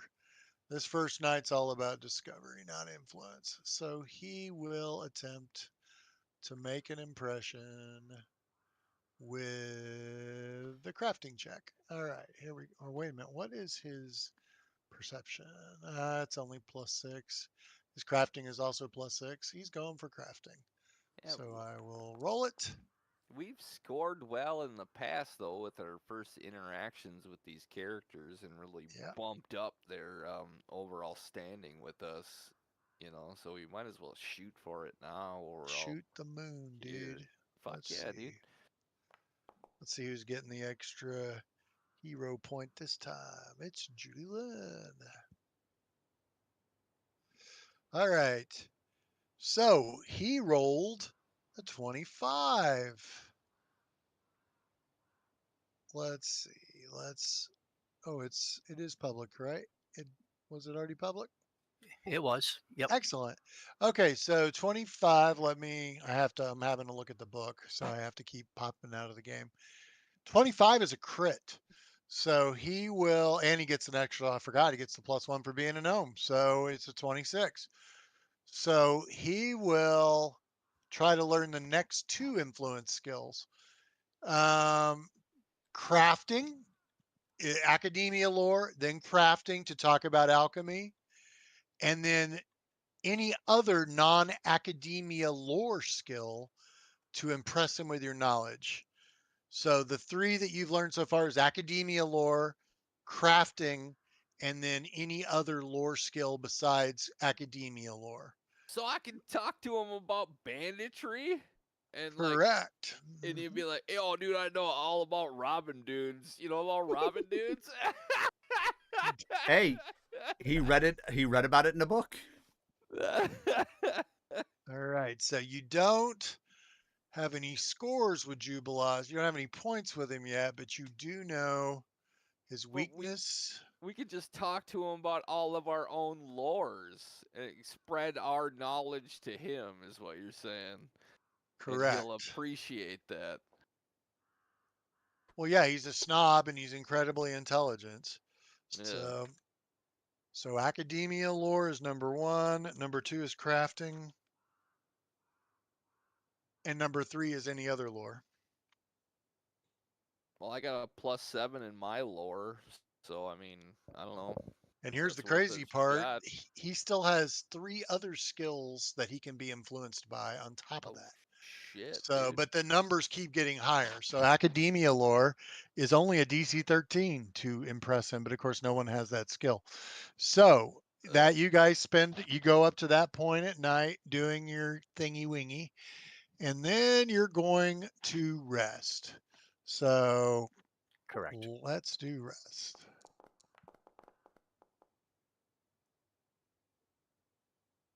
It is now, let's see. It is now rainy.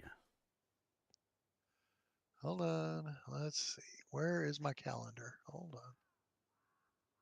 Perform daily crafting. Okay, it is the 25th. Tonight is the dark of the moon. By the way, the program is so sensitive. It looks at the calendar program. It will be darker on the night of the dark of the moon than it will be on like a full moon night. It actually takes the phase of the moon into the darkness of the night, which is just awesome. Let me look at what I rolled on my weather events. I think you may be right. It is still rainy. Unfortunately for you guys, no weather event, and it's not unusually cold, so it's You just say rainy. unfortunately for us, but I like the rain. Do you? All right, Well, I like the rain too. I am a storm druid. All right, so let me delete I am all the tokens stormborn off this of map the because storm order. this map will get used again in a different. I had to kind of use the map from a different thing. Let's click on the illumination because I want the map, and I will reset the fog of war on the map. And then we go to the stolen land. Ah! Boom. Raven What's had a that? stroke. His vision went dark. All right. So you have Jubilost with you. Oh, by the way, were you actually going to sneak into the thing and do the? Wasn't necessary at that point. Okay. Once he 'Cause found out it was books. Yeah, it's like, damn. Ugh. Well, he could have been lying, but anyway. Yeah, could have been, but He opens up every book, and inside every book is a flask. Inside every Yeah. flask is alcohol. Goblins do not like touching books. All right, so it's raining, and you're now in the forest. I believe you said you were here. Correct. Yeah, 5-1. Yeah, 5-1. 5-17. Yep.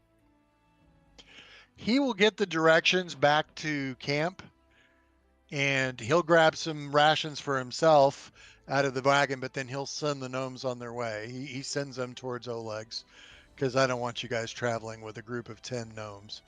You're just Jubilost will stay with you for now. So, but the other gnomes will head off to Oleg's.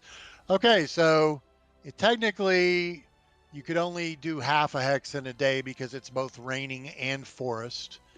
So you won't be able to reconnoiter the next square unless you spend an extra day in it.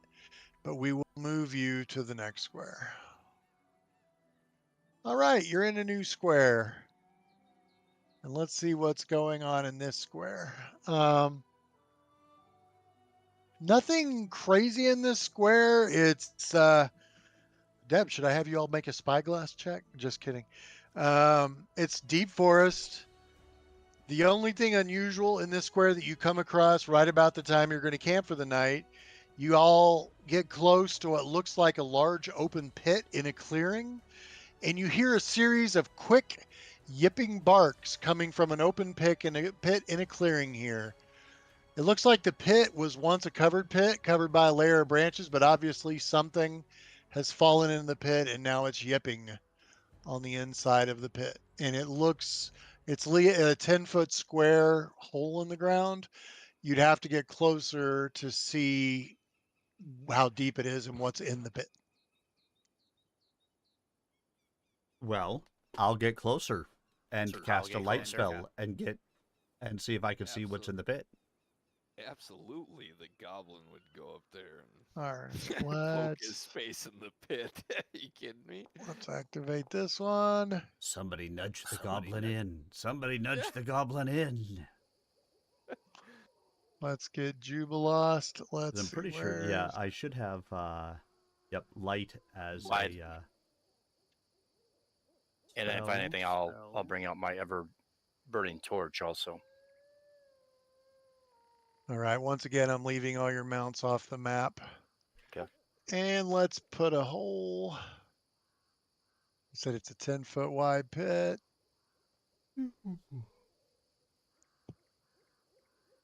Let's see. Hey, Barbette. See, that's the thing. It's yipping. It might be a puppy.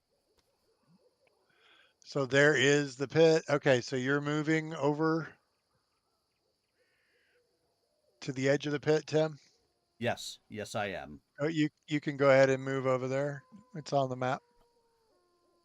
All right.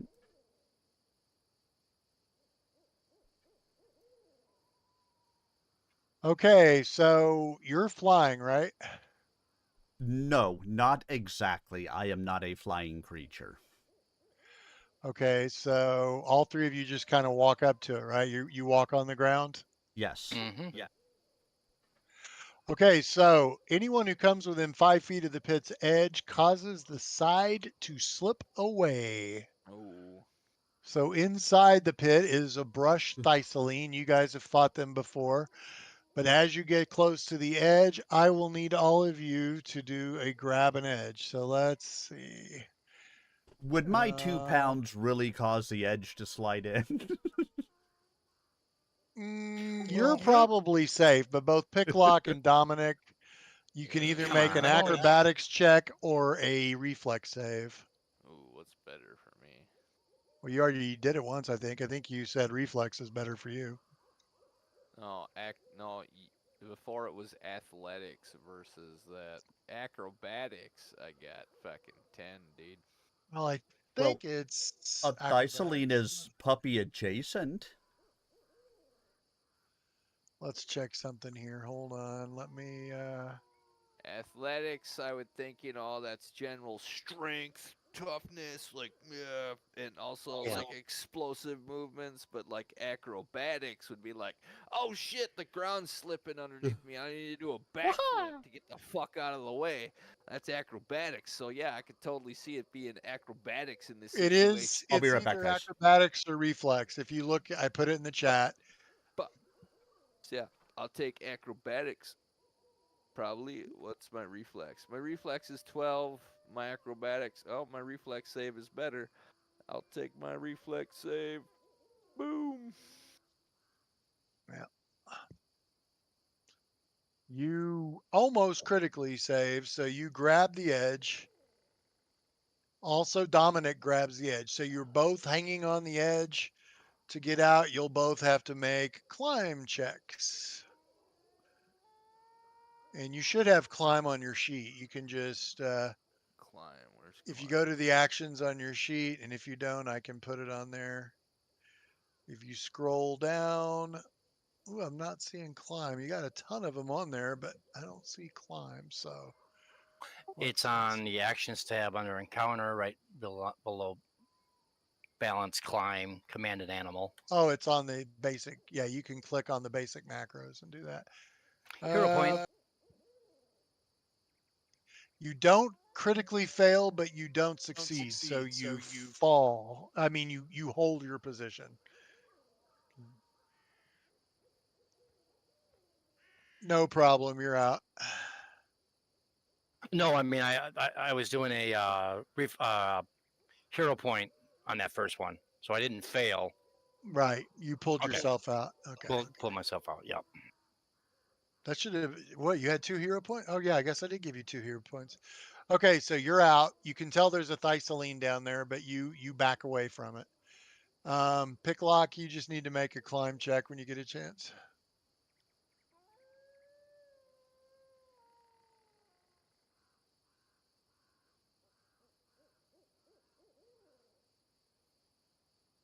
Eh, you have to roll really low to fail. I don't think you can roll a 9.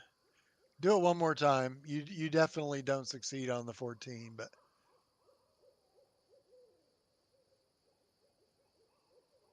no problem. You're out. So both of you back away from the edge. So there's a frenzied brush Thessaline running around in there. So it's up to you guys if you want to try to save it or mess with it or just leave it down there. Save it. It's 20 feet deep. Why would we save one of them things? Aren't those little fucking? Well, they're wild. They're wild dogs. I mean, they will definitely. You get the feeling this thing's frenzied. If you pull it out, it's probably going to attack you. Somebody drop some fire in there and kill that fucking thing or something. How deep is the pit? 20 feet. Fill it with So water. too deep to really be able to put like a board in it to allow it to climb out after we've left. Well, I don't know where you're going to find a 20-foot board. You could probably cut a branch down from a tree. Goes again. Wants to save every goddamn creature. That's what I was saying. It may be a little bit too deep to. Then we get a branch. Basically, either I don't have any saw, but I do have a crowbar. We can chop it down to 20 foot. Go ahead, Deb. Someone just put that poor creature out of its misery. There's no way we can get him out of there. He's just going to lay in there and starve. Yep, let's Can, do it. can it climb trees?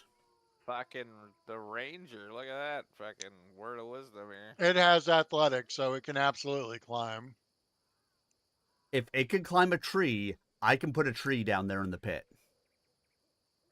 Do it. Get it out of there, and hopefully it runs away. Or we'll intimidate it to scare the shit out of it. Oh, all right. There you go. Yeah, you're going to do that tree thing where you sprout a fucking tree. Yes. You're going to cast it. Okay, That's so genius.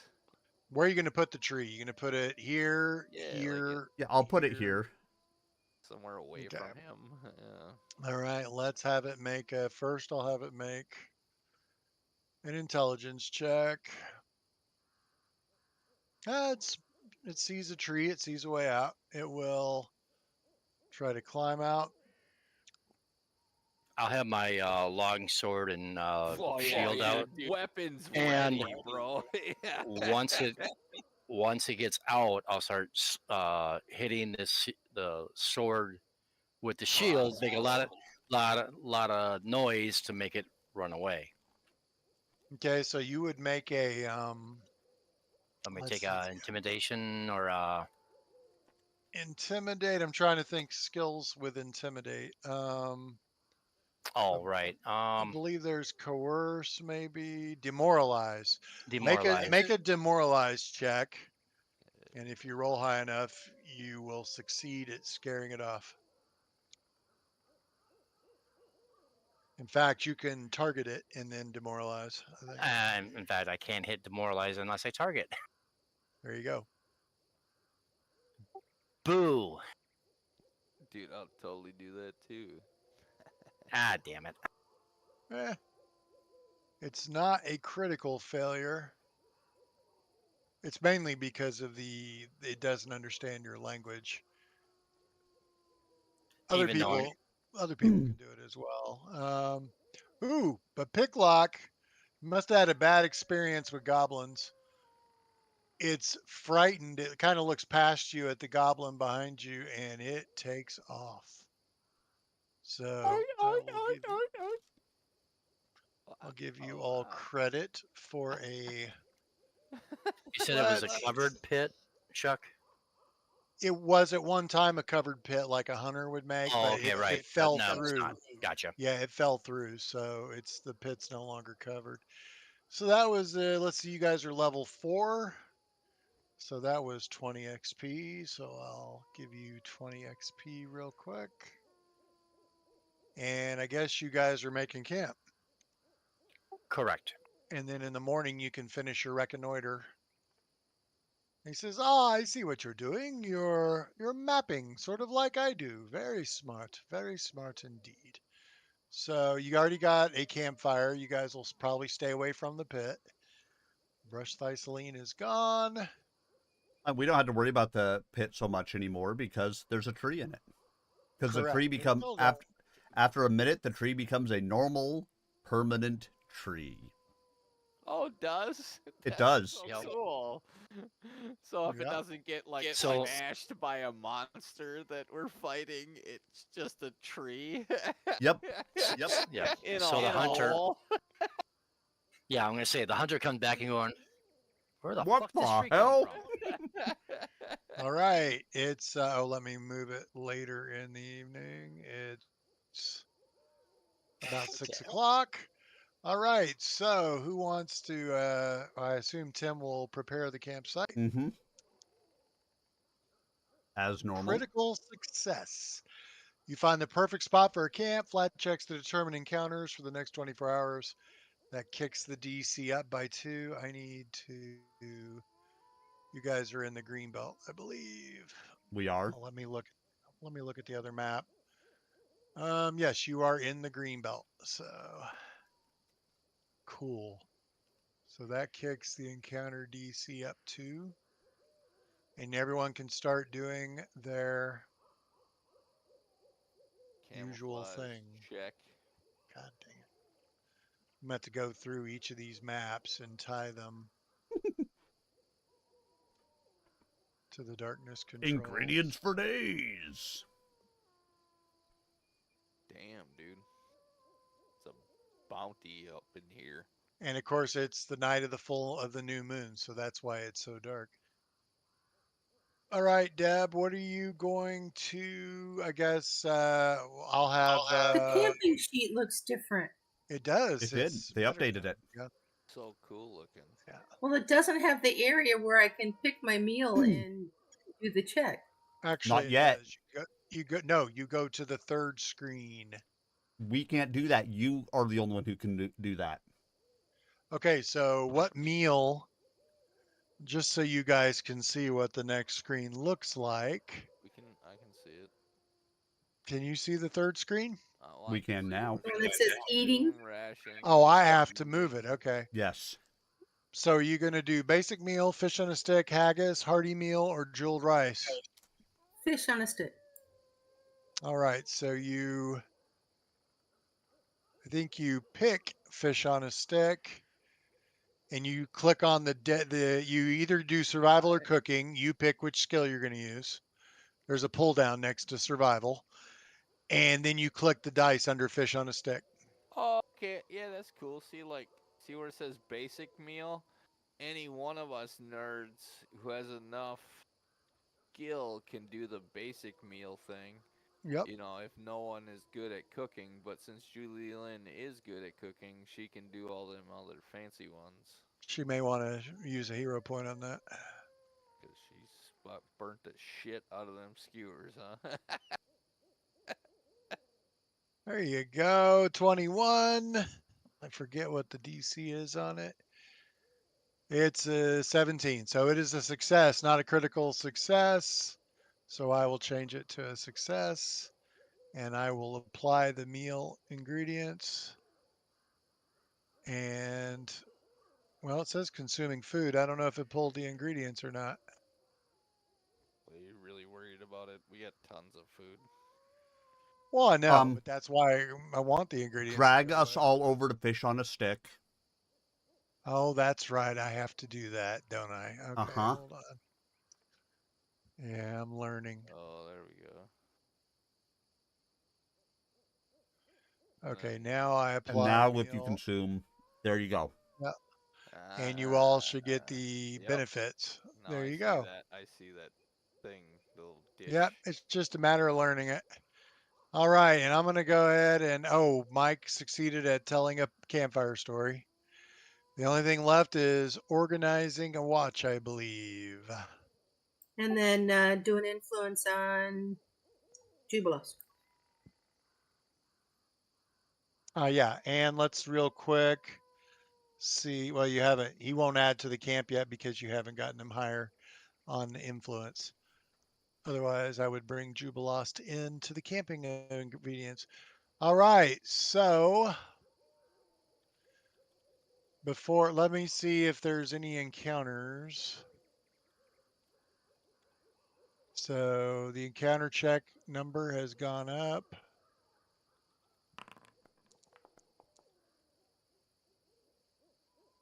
Well, there would have been an encounter, but because the first hour is automatically nullified, there is no encounter during the first hour. Now I will check for the second hour because I didn't check during the day. I should have.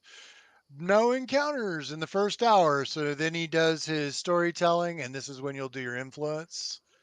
So let's go back to influence. You guys are going to do, because Picklock both camouflaged and organized the watch. That means he spends the first 2 hours camouflaging and the second 2 hours organizing the watch. So that means you get 2 rounds of influence. You can try to influence him once during each of the 2 hour sections. So we'll Wait, start with I don't get to participate because I was doing those no, things? you still get to participate. You Oh, just okay. kind of do it between stuff. Gotcha. So everyone will get 2 opportunities to influence or discover again. But we'll start with Picklock. Well, I'm gonna use my. I'm just gonna tell them stories then. I'm gonna use banditry lore. Okay, so go ahead and make a banditry lore check.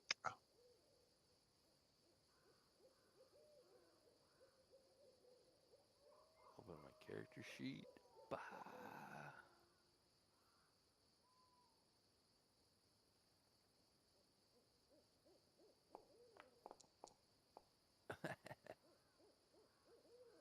That was weak.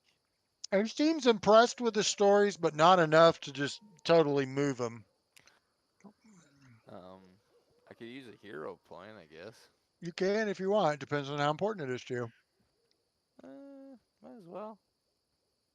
I want to fucking tell a fucking story, bro. Go for it. Yeah, there we go. There you go. So you used a hero point. Yeah. Okay, cool. So congratulations. You get 1 influence point with Jubilost. Set in my. Very good. Okay, so Dominic.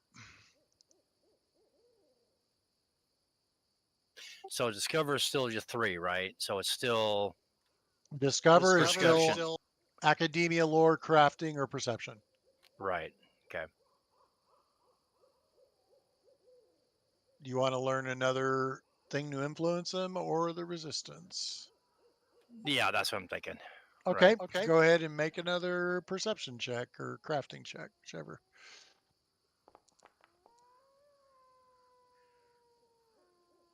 That is a success. So, what do you want to know? His resistance or the next thing you can influence him with? Let's go with the resistance. He is impatient with anyone that he believes is slow witted or uneducated.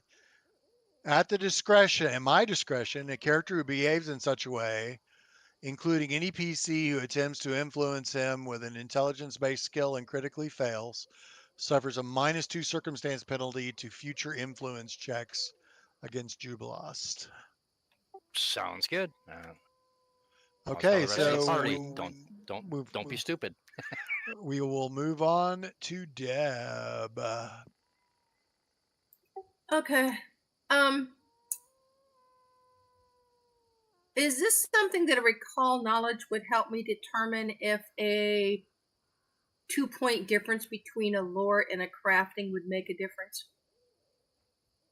Is this what? The recall knowledge. What about it?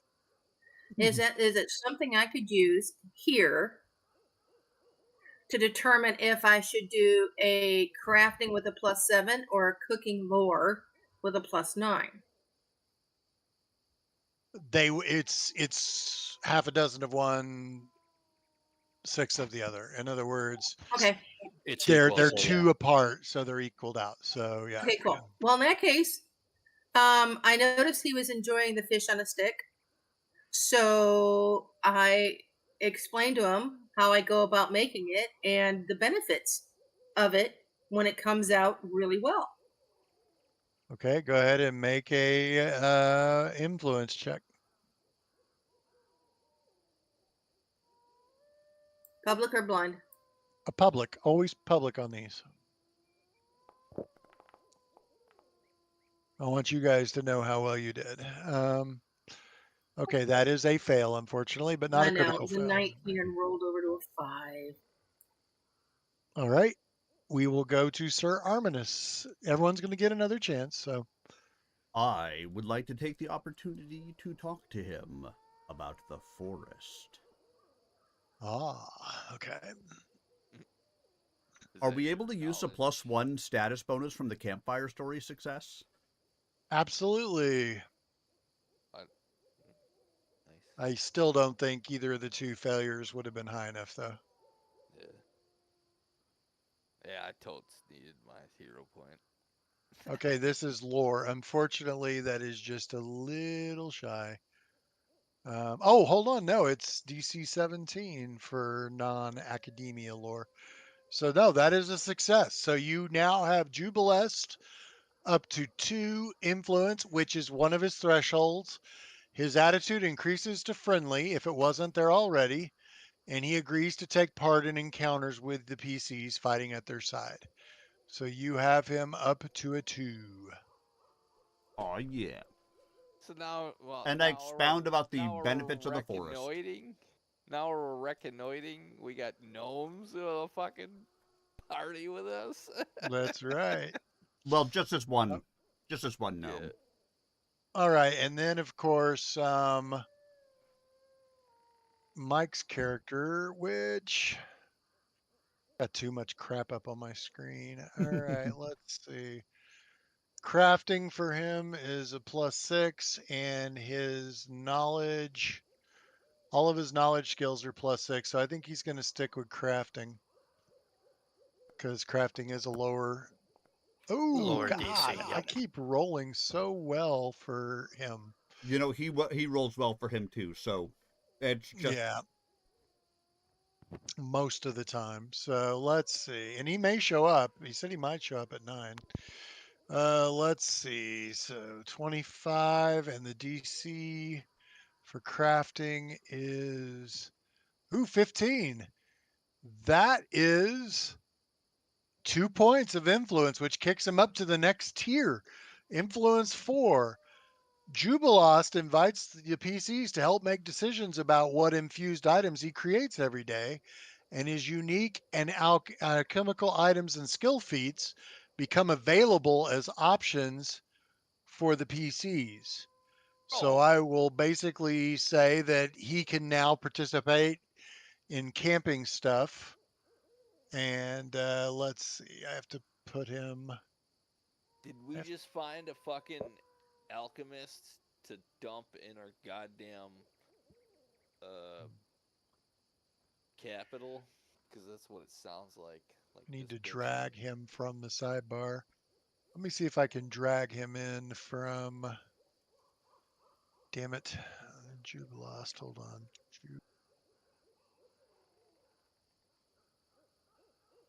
Oh, cool. I can now. He's in the camp sheet for the time being. So yeah, you have him up to 4 points, and also he has skills and stuff available. I won't break those out tonight, but I will like take screenshots of them and put them in Discord so you guys can see what kind of stuff he can add. I Okay. gotcha. I got you, but we need to keep influencing this guy. Well, we're not done. We still have another I round. got another chance to tell Well, more let's bandit stories. let me do a random encounter check real quick and to see if anything comes in.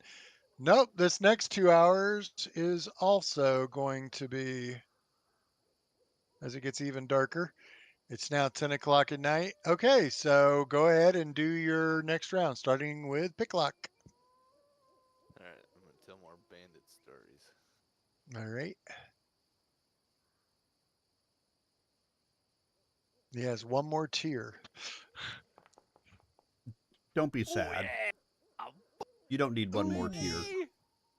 Roll an 18, bitch. All right, so let's see. Yeah, if that was crafting, it would actually have been a crit, but for the non-academia, it's just a success. But you, maybe it's the alcohol, maybe it's he's getting to know you better, or maybe it's the redness of your eyes. Maybe he's slowly becoming hypnotized by the red goblin eyes. Getting to Rizzo know with that you. chism, you know what I'm saying? But you just took him to influence 5. Influence 5. All right, very good. Good accomplishment. All right, Dominic, you're up. Piss. All right. Well, I'll start talking to him about the local governments, the local people around. You know, who's the heraldry. All right, so another lore check. Lore check. Yeah. All right, let's see what you got.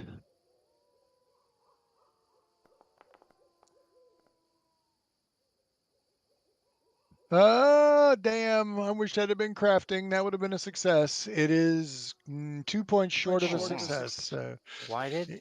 Okay, it looked like it. Okay. That was weird. It looked like it was a success on my side. Then I'm going to hero point it. Okay, do you got a hero point? I do. Remember, yeah. Oh, yeah. Well, that is actually a success. So congratulations. You got him up to 6 points. You have to get him up to 8 to hit his top tier. So Yep. Just like Valerie and Liz. well, some of them have 4. Some of them have 4 or 5 tiers. This one only has 3, but I mean, you can't get better than 8. So he's only 2 points away from top tier. All right, it is Deb, Judy Lynn.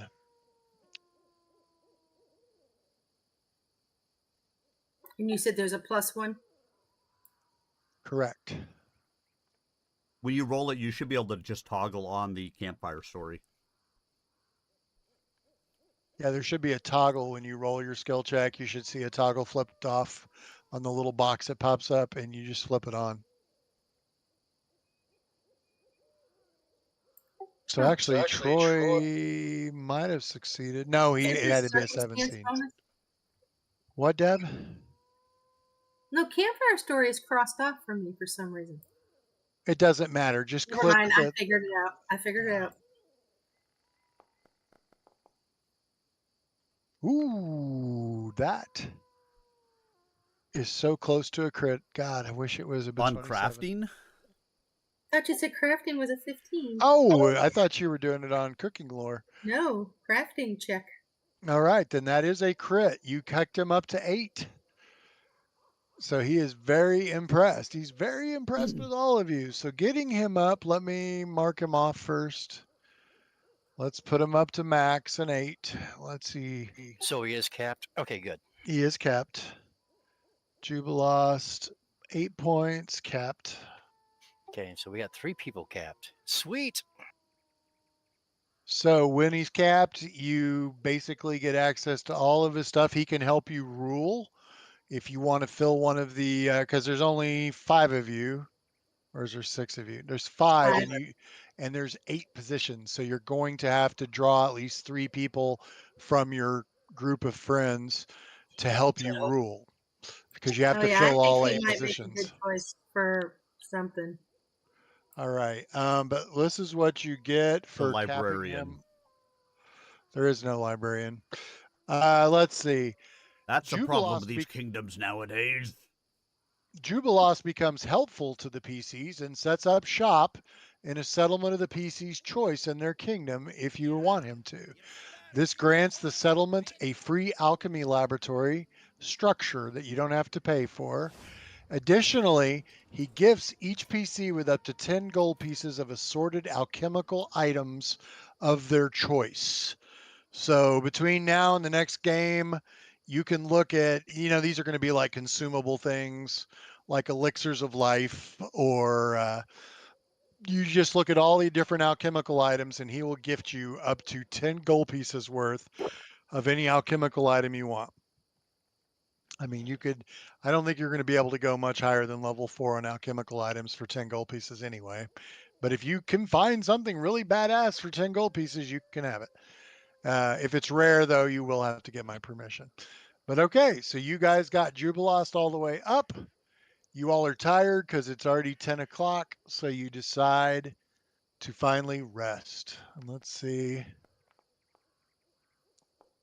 It's We not should have our watch rolling. order going. Oh, it did roll a random encounter. Cool. Okay, cool. And It's excellent. sunny. It does the long rest, it checks for the weather, and it checks for random encounter. It's 8 a.m. in the morning. You have no random encounters, and everybody awakes well rested, and it's not raining. And it's not, the weather is clear. It's not super cold either. So you will be able to, still, if you're in the forest, it's only going to be 1 hex. But if you're in the plains, you can actually reconnoiter 2 hexes. So I'll say you can reconnoiter this hex and then do another one. I'll say, yeah, I think we move out of the. I think we move out of the today forest. was going to be the second time. Remember, yeah, you had to take 2 days on this one. Into the plains, sort of a situation. We move into the hills after this. I'll let you fish on a stick. We had to finish. Yeah, we had to finish the forest, and then we could do one hex. Correct. Correct. Yeah. So real quickly, it's the 26th of Abydus. It is sunny. I think the rain on the map stopped, didn't it? Nope. No, maybe the KM Forest map, but not the Stolen Lands map. I'm not looking at the Stolen Lands map. All right. Well, I'm definitely turning off the rain. It's raining on the Stolen Lands map. And we're done in the KM Forest. You guys don't need to heal up because you had no encounters. So we'll go back to this map. I've already turned off the rain sound. I will turn off the rain. There we go. All right. So you guys, I believe, said you're going to reconnoiter this hex. So let me mark. I'm going to have to move you off of it first. So you're going to reconnoiter this one and the next one, right? Correct. Correct. We're going due east. Okay, so I'm going to go ahead and mark this hex as reconnoitered. Move you to it. And I'm going to mark this one as reconnoitered as well. There we go. All right. That's interesting. The ones that we are moving through now are filling in the map for me as a reconnoiter. Yep, they turn blue as you move. Yes, but I wasn't here, apparently, for... All right, so let's see if we got a map for this one. Actually, let me check one thing. Let's check encounter. No random encounters. All right, you guys have been doing pretty good on the encounters. All right, let me see if maybe I've actually... yes, maybe no. Well, I mean, it's good. We've been rather methodical about just exploring our lands, so not getting a bunch of BS random encounters, because I think we're probably well beyond the level cap that we're fighting against at the moment. So you guys are in the hills, right? Yes, these are hills.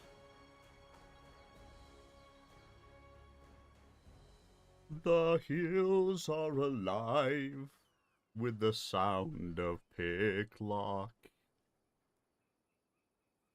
Let's get Jubilost on the map.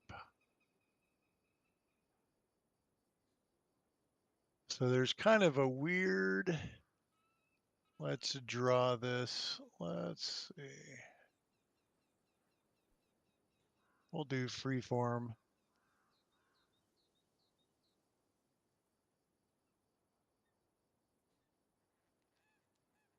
All right, so there's a patch of raspberry-like fruits known as fangberries growing in a valley between two low hills here.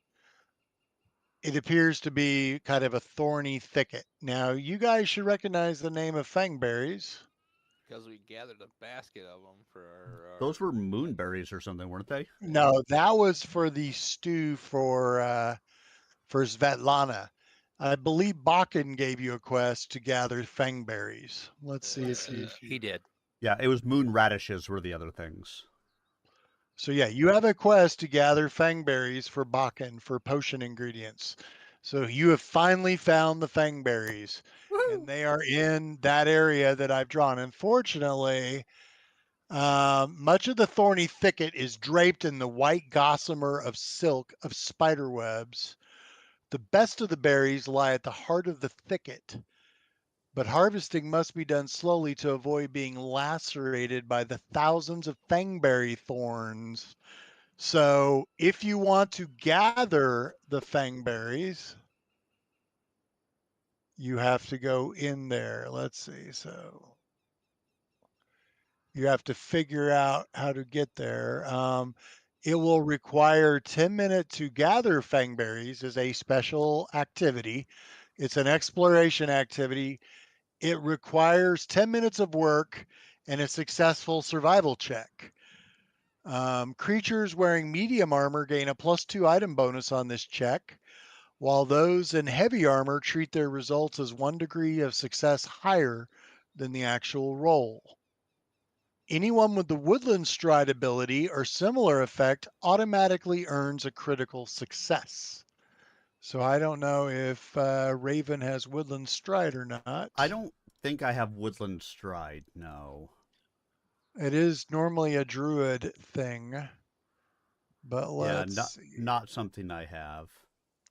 You probably, because you're a storm druid, you may not have it. I think there's other kinds of druids. Yeah. You know But what's yeah, I raining on don't. this map? Yes. It's not making the rain noise though, right? I don't hear it, but There's I can't tell because it's actually raining outside here. okay. There was a brief period of time where the rain was actually synced up with the weather rolls, and if it rolled rain, it would start raining and the sound would come on.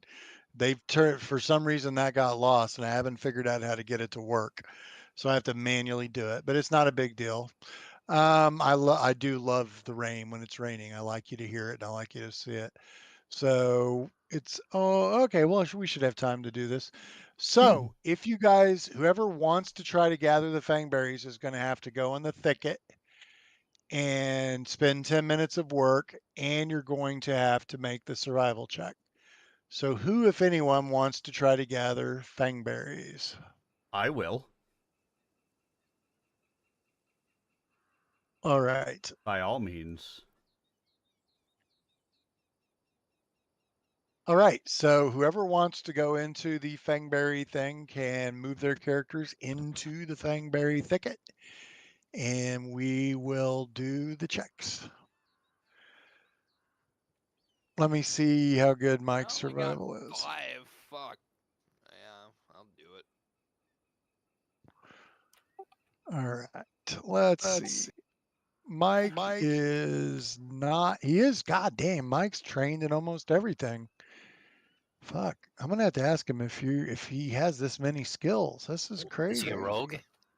He is not a rogue. He is a thaumaturge, or he's a kineticist. But Okay. Yeah, I don't know. I mean, I know I don't rogues know were either. ridiculous. Yeah, they get one every level instead of every other level. Mm-hmm. Yeah, I'll have to ask Mike because he's trained in everything except for medicine and religion, and he's got like 8 lore skills. It might be a class feature that gives it to him, but he's only expert in 3. So anyway, his survival's decent. It depends on who all's going in. If like 3 or more are going in, then he probably won't. But if only 1 or 2 go in, he'll volunteer. I'm not going in. My survival's not that high. I don't wear armor and don't have the nature walk. And I'm gonna stay back and heal people if it's needed. Oh, I'm totally going in there. I don't care. I only got a +5. There you go. All I got right. I got a +0, but I'm also wearing heavy armor. But yeah, you got the big armor, so you shouldn't get stabbed as much. Right. Or if I do get a crit failure, it only go up to a failure, which will Correct. be less damage. Yeah, you cannot crit fail if you have heavy armor. And let's see. I don't know if Fidget has any armor on or not. Let's see. He has a +1 chain shirt, which is light armor. So no, he won't get any bonuses. All right. So Raven's going in. Dominic's going in. Who else? Pick lock. So that's 3. So he'll probably stay outside. Since he's not here and I'm running his character, I don't want to take any unnecessary risk. Exactly. Let me look at Jubilost. I mean, he doesn't know Bakken and he wasn't really given the quest, but let's see. I would suggest just have him stay out there also. Yeah, and he's he gonna says- stay out there. And yeah, put him a little closer to me. Yeah, that's good. He's only a first level character. So all right, Picklock, you can move yourself in there. We got Dominic and Raven. If you want to get the best barriers, you guys are gonna have to move to the middle though. So Yep. Just expect that I will, be moving through this, like a fish through water, because I am a freaking druid and I'm itty bitty and I could probably just walk on the yeah. on the Okay, things so anyway. are you headed to the center where the good ones are, or Yes. are you? All right, Yeah. so you guys start picking. It takes 10 minutes to do it. About 20 or 30 seconds in, you start feeling the bushes kind of shake around you, and you see suddenly it almost looks like the gossamer webbing is alive. And you realize that there are 2 chew spider swarms inside the thing. So and they move in on the people that are picking the stuff. So I am going to ask for initiatives from everyone, and I will just go ahead and roll them because All it's right. quicker and easier. And I am going to yell out, "It's a trap! It's a trap!"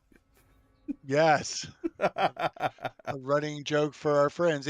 Oh my God, it's a trivial encounter. So it shouldn't be too bad. Like I said, you guys are going through some areas the that spider webs fucking cued me that there was spiders. I didn't think about swarms. Yep, It's they a are trap. swarms. Fuck. What if we So were Judy We'll Lynn, be okay.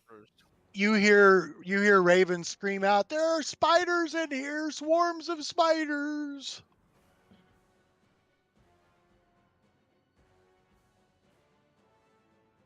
So are you going to do anything, Judy Lynn, or are you like, you guys are on your own? Oh, it's my turn. Yes.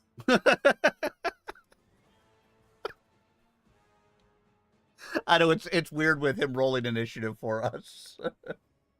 I'm going to say that the people, yeah, I'm sorry, but I just think it's so much Oh, cleaner and quicker. I have no it's fine. problems with it. It was over in a second. Yeah, it's like battle started. Go. Well, someone always forgets or doesn't Yeah. think about it, and you How end do up I waiting roll for that that around? person. Well, let's click on the template thing. I'll use this and this. So you can see them from the outside, but they're hidden. So if you're using like a normal attacks, you have a 5, like a 5 flat check of missing. But if you're using a spell like this, it doesn't matter. So you're going to what, do burning hands or? No, it's bone spray. All right. So make sure you do T for target on them. And cast your spell. Oh, you already have. You place the template. Go ahead and roll the damage. And then I will do the save for the spiders off of the damage.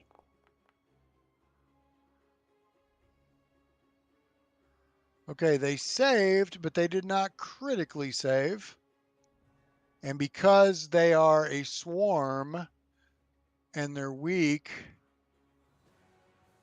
oh, that's hilarious. They take 6 points of damage because they are weak to area damage, but they're resistant to piercing. So the +5 and the -5 kind of cancel each other out.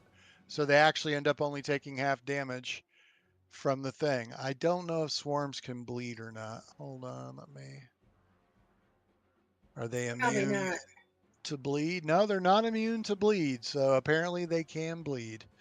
All right, so they have bleed and they take the damage in the swarm. Remember, with swarms, you don't really kill all the spiders. You're basically just Yeah, killing yeah, enough yeah. I know. spiders to make them break up. All right, what else, Judy Lynn? You moved, you cast. Oh, well, it was a 2 casting. I'm done. All right, You are next. Fidget. I All right. am next. Well, Fidget's gonna go.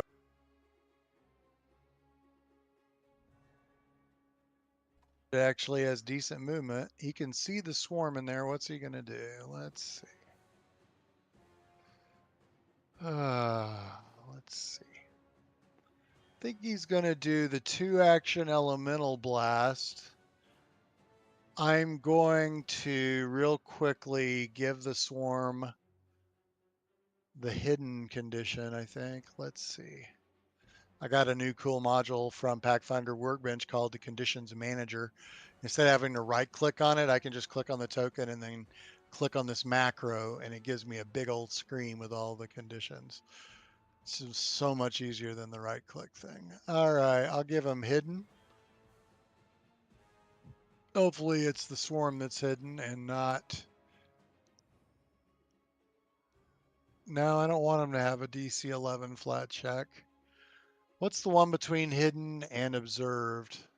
Concealed? Probably concealed. That's what I'm looking for. Yeah. I want the DC 5 flat check. Okay, there it is. Cool. So he will target it with his 2-action elemental blast and he will throw it in there. It's a hit and he roll. I guess you guys can see the flat check, right? Yep. He rolled a 9. And he did hit. So he will roll damage.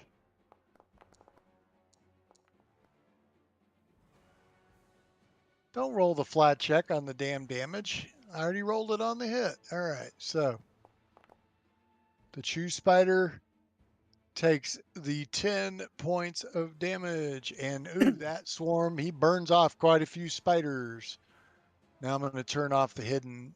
So, because for the people in the thicket, it doesn't matter. All It's right, your that's turn. it for Fidget.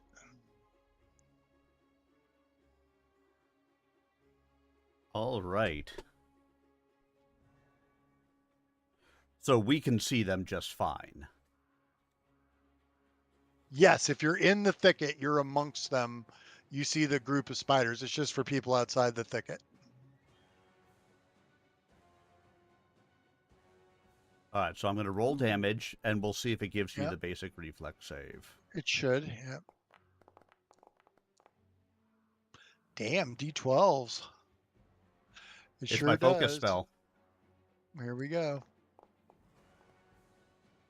Damn, I'm doing pretty good on my saves. I saved, but did not critically save. So it'll take half. Oh, but it's hurting. And, I mean, that's a 2 casting spell. I have no 1 casting spells. And there's no sense in me moving around, so I will just stay where I'm at. All right, little first level Jubila. Oh, God, I'm still on the. Hate it when I forget to flip from template back to character. He'll go up here. I'm just going to give it hidden or concealed because he's probably going to try to hit it with a bomb or something. Let's see. He's got quick alchemy. What, you didn't give him any bombs? He's only first level. He'll just do his crossbow. Let's see.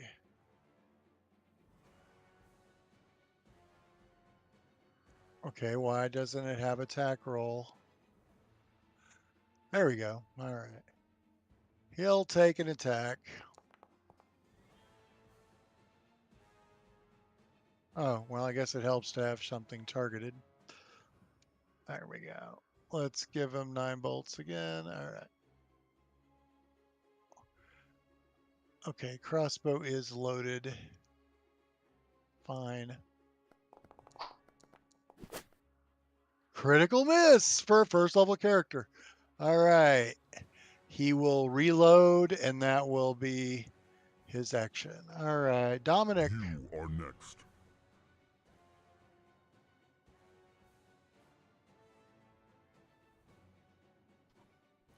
Okay, one sec. I'll take.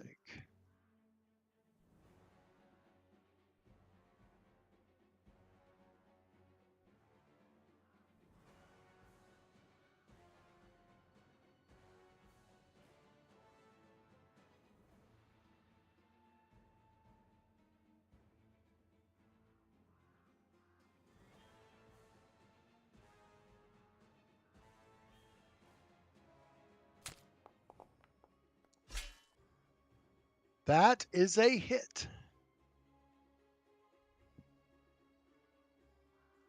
And hopefully, actually, no, I got to do this.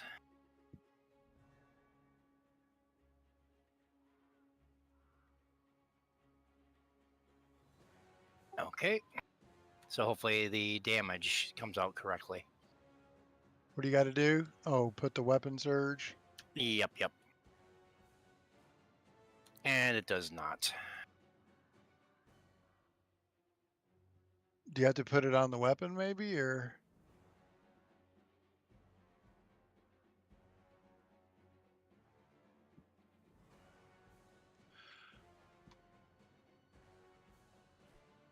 It should be macroed up, so I don't know why it's not working. Right. Well, let's see if it actually does. Okay, it's supposed to be 2d8 plus 4 then, right? Because it's an extra die damage. Let's roll it and see what happens. Nope. Unless it multiplies by 2. Nope. Did it give you a pop-up or anything? Not even a pop-up. It's not Divine Smite, right? No, no, it's Weapon Surge. And it's not deific weapon. Huh. Let me look at your character sheet real like quick. something you gotta like drag on yourself first or something. It's not a major strike, is it? No, Major Strike would be something where if I already had a striking ruin on my sword, it would go from a 2d8 to 3d8. Well, let me go ahead and just roll another d8. I mean, like, Okay. like to activate that weird key strike shit with my monk, I gotta like drag it on my dude. So is it like? Well, he dragged it on his dude. It just, and this would count as what, spirit damage? This is going to be, because I got my Ghost Touch, Cold Iron Longsword. No, I think it's just going to be regular slashing. All right, so it'll still have the -5. Correct. All right. But at least it was 16, so at least it did 11 to him, right? Yep, he took. Well, he's -5 to the slashing, so it's actually -10. So he takes 6 points of damage. Still, he's badly injured. You can take another attack too, right? Right, but okay, I'm confused. You said it's -10 to the damage? Yeah, he's resistant to slashing 5. Okay. So, well, I guess it counts as one hit, right? It still counts as one hit, right? Because it was 2d8 plus 4. Okay, so then he just takes the full 8. So now he's near death. There you go. Okay, okay. So and then I got my second attack without the.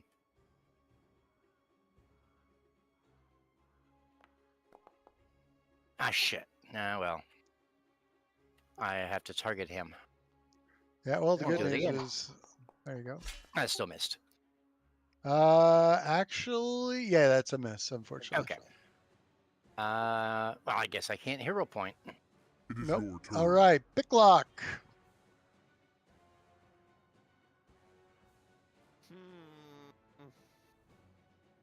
I guess just walk up and smash. So I step. E-clock smash. He sounds just like Flower when you said that. Take a step. Target. The one guy's name is Flower in the Kingmaker stream I watch. He plays a barbarian. He uses an I-beam as his weapon.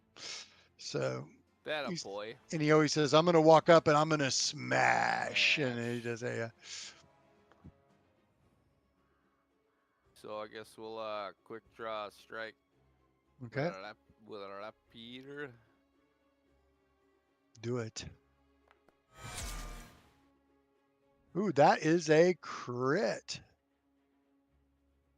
I don't know if they're immune to crits or not, but go ahead and roll it. If they are, it'll let me know. Oh, I love that picture.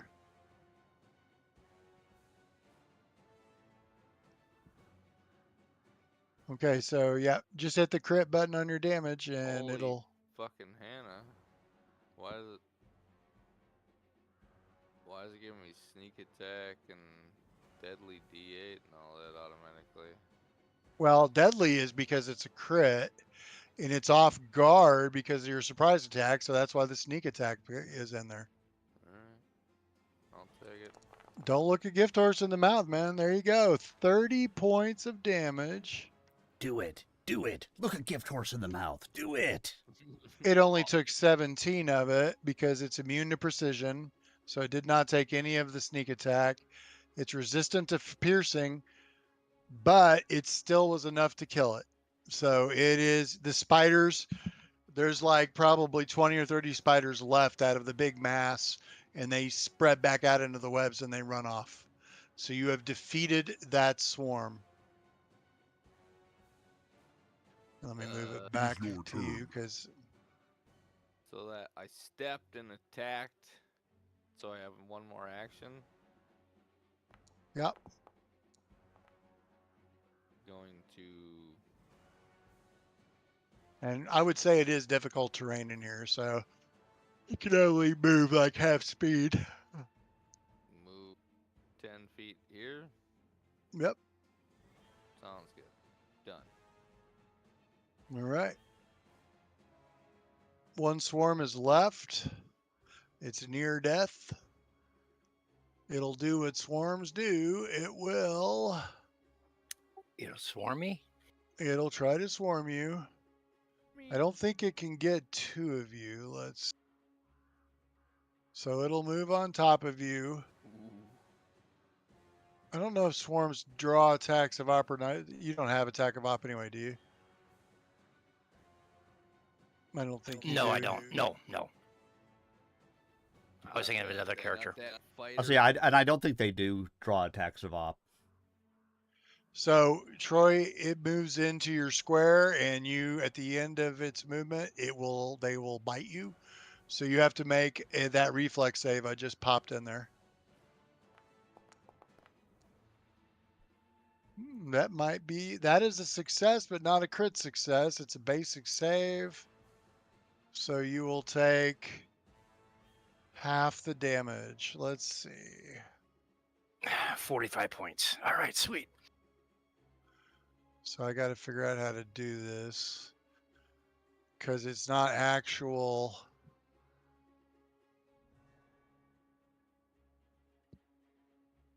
Okay, I'll move it back. You basically take, it's really only half the damage. So whatever the damage is, if you roll like 4, you'll only actually take 2. And because you did succeed, you're not exposed to the venom, but you do, so you're not exposed to the venom, so you do not have to make a save. So that is the end of their turn. Okay, it didn't actually give me any damage, so I don't know. No, they do bleed damage. That's how they do damage. Oh, okay. Yeah. Oh, there it is. D6 up there. Okay, yep. Yep. I can't make it a D3, so. I understand. Whoops. Shit, I fucked up. Hold on. Let's just do it again.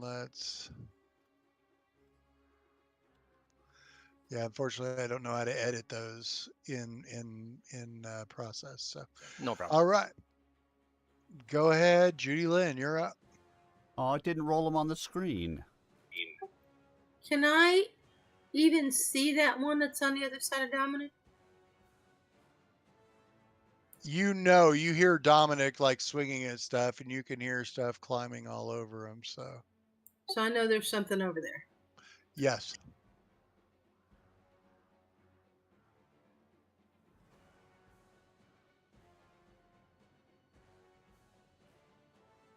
I hit the space bar to turn. Yes.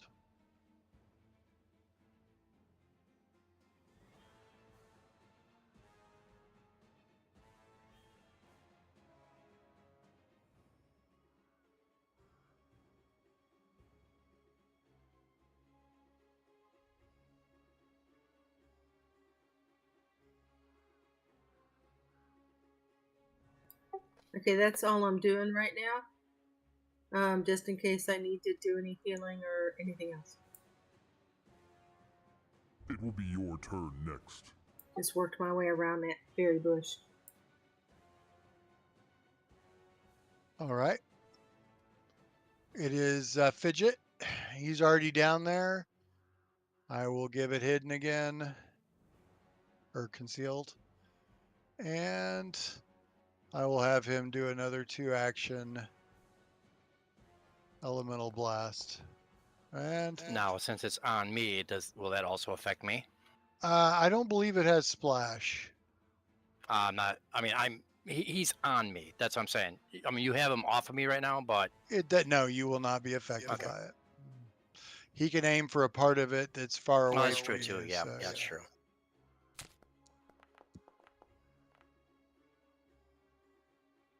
Well, that would have hit, but he missed because of the other thing. So he will go for the 1-action elemental blast and take a second. And he will miss. All right. Sometimes you feel like a nut, sometimes you don't. All right, Raven. It is your turn. All right, and so Dominic is in the middle of that, so I probably don't want to use Acid Splash. Go ahead. It's like on him, but remember, you can aim for a part of it that's not on him. As long as it doesn't do splash damage, you're fine. I think that does do splash, though, doesn't it? It does. It does. That's fine. Paybacks are bitch. That's what I'm gonna say. I'm doing it. Do it. That is a hit. It made God, the splash sound. I loved it. I love it. Yeah, that's awesome. That is a hit. Oh, it almost rolled over to the 5. All right, so let's do the damage. Oh, it takes extra damage because it's a splash. Well, like, I was going between Electric Arc and that, and I was like, it's a freaking swarm of spiders. I think just dousing it in acid is probably the right answer. I'll heal Dominic afterwards if I need to. Yeah, I have a Thunderstone, and I thought about throwing that into the swarm, because it'll do... It is All your right, turn. so Raven, you're up. Oh, that was Raven, sorry. That was Raven. Jubilost is like, they got It will it. be your turn. Dominic. Next. All right, I'm gonna go over by Raven and heal him with my sword. Good. I only have 35 AC. Bring it. Good, good. Bring it, big boy. How come it says it's dead? You killed it. They're both dead. Okay, dead. so I will. And I know The I'm only bleeding. reason we're still right, in I initiative is because you're bleeding. Yeah. Right, that's what I'm saying. So I know I'm bleeding, so I'm gonna go over to Judy Lynn and say, can you fix this?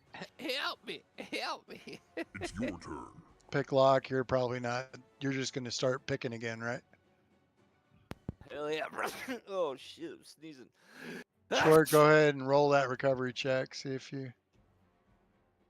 Sorry. Ooh, what? Actually, Check? I will. You're only going to take half, so there we go. You failed the recovery check, so you continue to bleed. Picklock, what are you doing? Picking berries. All right. Judy Lynn.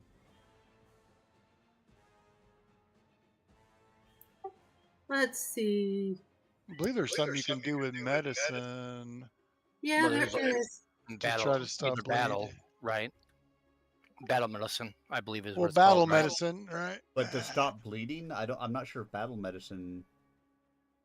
I thought Battle there medicine was is a the same skill. thing as Treat wounds. I thought Treat wounds. treat wounds, but you're doing it in battles. That's why you could only do it once to Right, a but person. I don't think that stops bleed. If you heal them up to full, it does. Bleed stops when you hit full health.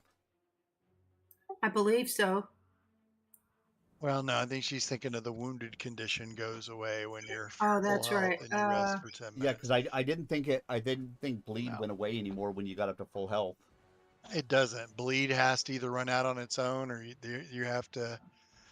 I thought there was a new thing with medicine skill that you could do, but I'm not Gotta be seeing it something on to there. staunch the bleeding, right? I mean, Yeah. come on, that's what a bandage is for. You would think so.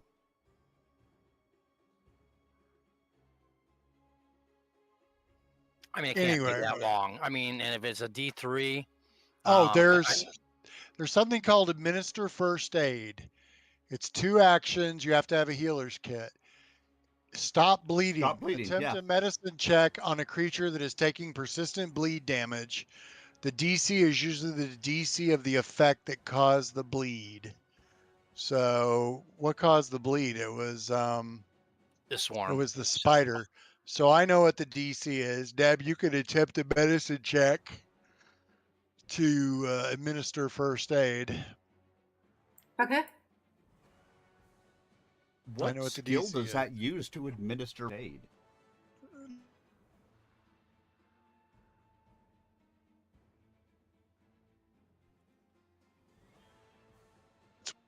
In fact, this is a non-skilled, so an untrained person in medicine can attempt it. He's fine. Well, there you go, dude. Your bleed is gone and the attack is over.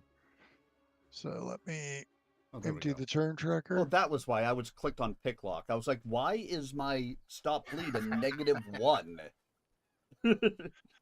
Oh, there we go. There's the +10. Let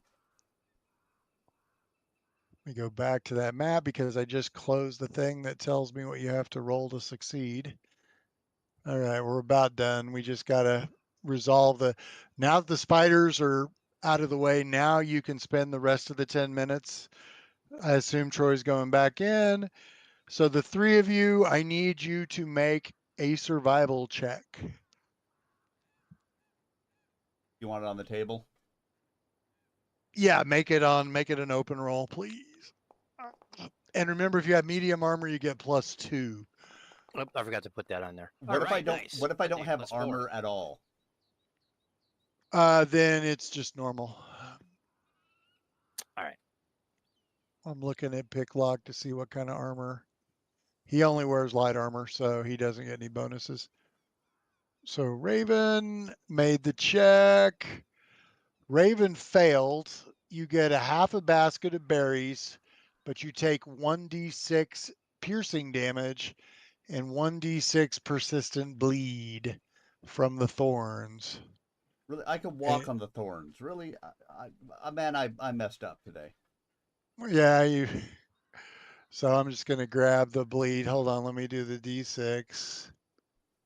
I'm just gonna roll the d6 over here. It's just easier. I will click on Raven. That is 2 points of damage. And bleed. Okay, who's what does Raven, you do not succeed at your check.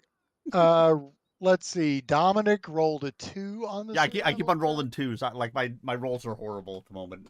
Dominic critically failed. As failure, he failed to gain any berries, becomes clumsy 1 from the pain, and takes a d6 and a d6 bleed. So Dominic starts bleeding again. So first, Right, but I also get a half because I'm wearing heavy armor. Oh, so if I'm that's set up right. to failure, so I get at least a half a back. You And do I'm get not a half a bonus. bag, but otherwise it's the same. Right, I just did the exact same thing that, yeah. Except this time Raven. instead, it is actually a full D6 bleed. Yep. All right. Okay. In a minute, I'll put you two into initiative, so it'll start tracking the bleed.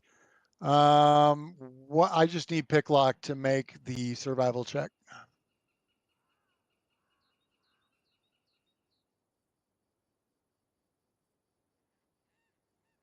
You'll have to do it off your sheet or off of your little HUD, the HUD at the top. All right. He failed as well, but only failed by one. So you get a basket and a half of berries, which is good. You've got more than enough for Bakken to meet his, because you only needed a basket to do it, which is good. The problem is all three of you get the shit cut out of you because you get a little too enthusiastic, and the three of you have bleed. So I will grab you three and Judy Lynn. Knowing those three, they Yeah. probably just throwing freaking berries at each other. I'm just doing. He That threw was- acid at me. That was why we didn't have 2 baskets and only a basket and a half. Half of a basket might have ended up on each other. So, Picklock, what are you going to do on your turn? I assume you're going to move out of the. Yeah, You've got get your the- basket. Get the fuck out of this thing. All right. It's pokey and it hurts. Okay, so you move out. I assume you're going to move over by your cleric. So just move yourself over by Judy Lynn. She won't. She's going to have to decide who to help first on her turn. It's your turn. You should take the persistent damage. You do. Now you get to roll a recovery check. So Picklock, hit that little roll recovery check button. You may recover on your own. Did it do it? Oh, what did I do? I don't know what you did. What was the recovery check? I just saw a little thing. It looked like it added 6 points back to you. You should have taken 6 points of damage. There you go. I redid what you did. Where's the recovery check? It should be in the chat. Oh, I see it now. Yep. Sorry, I clicked on the wrong thing.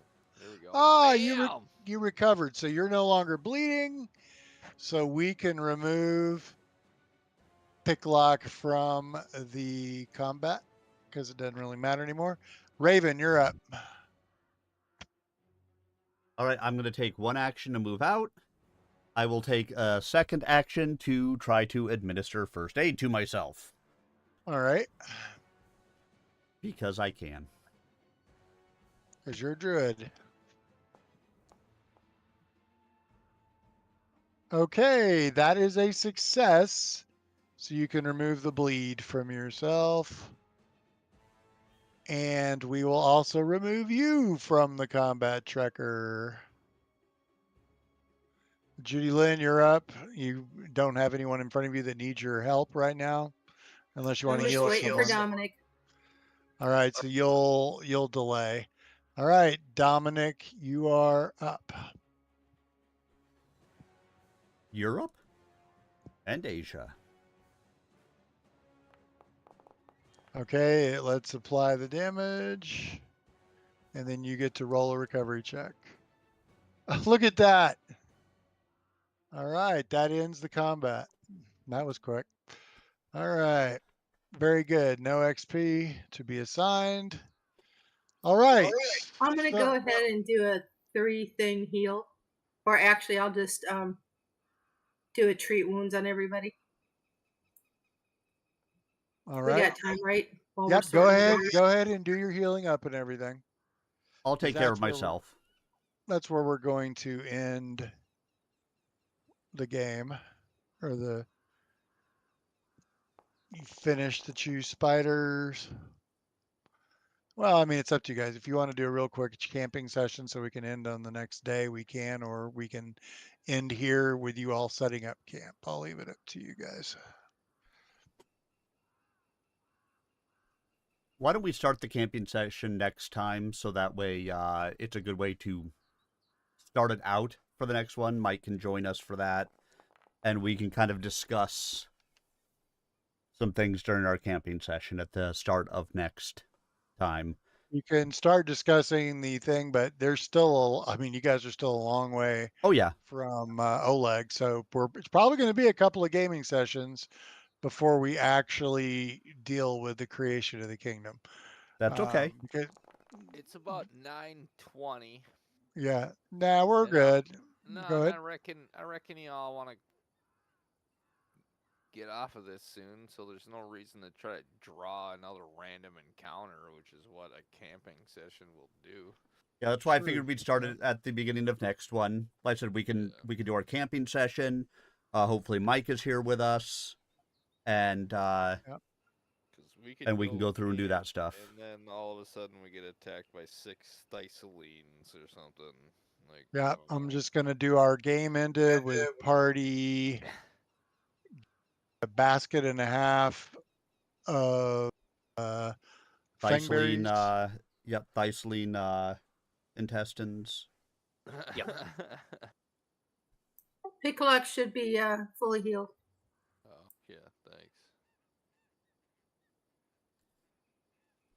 Bam! Judy Lynn's over there learning how to make Thyseline haggis. First, you take all the inner things and you put it in the stomach lining. I mean, correct me if I'm wrong, you learned how to make your haggis.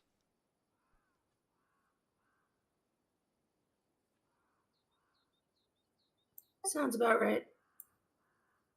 So you guys will need to get back to Bakken before you can get XP for the quest. Right. But that'll be another 30 XP for the party. And I believe he's going to give you some potions too. Wasn't his hut kind of to the northeast of where we're at? What's that? Wasn't his hut or wherever he's hanging out? Where does that dude hang out? Wasn't it kind of northeast of where we're currently? I think He's I directly might have east. marked it on the map. Yeah, he's it's completely marked on the east map. of Oleg's. Yeah. He's like straight east of Oleg's. Yes. Kinda? Yep. That is correct. Yep. You guys got a long way to go. You literally Well, only no, did but 3 I mean, hexes tonight.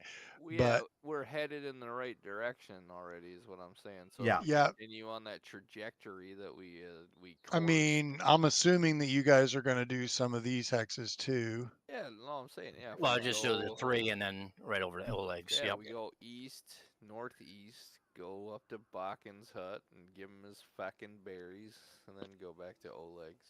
There you go. And start, So, and start our kingdom, yo.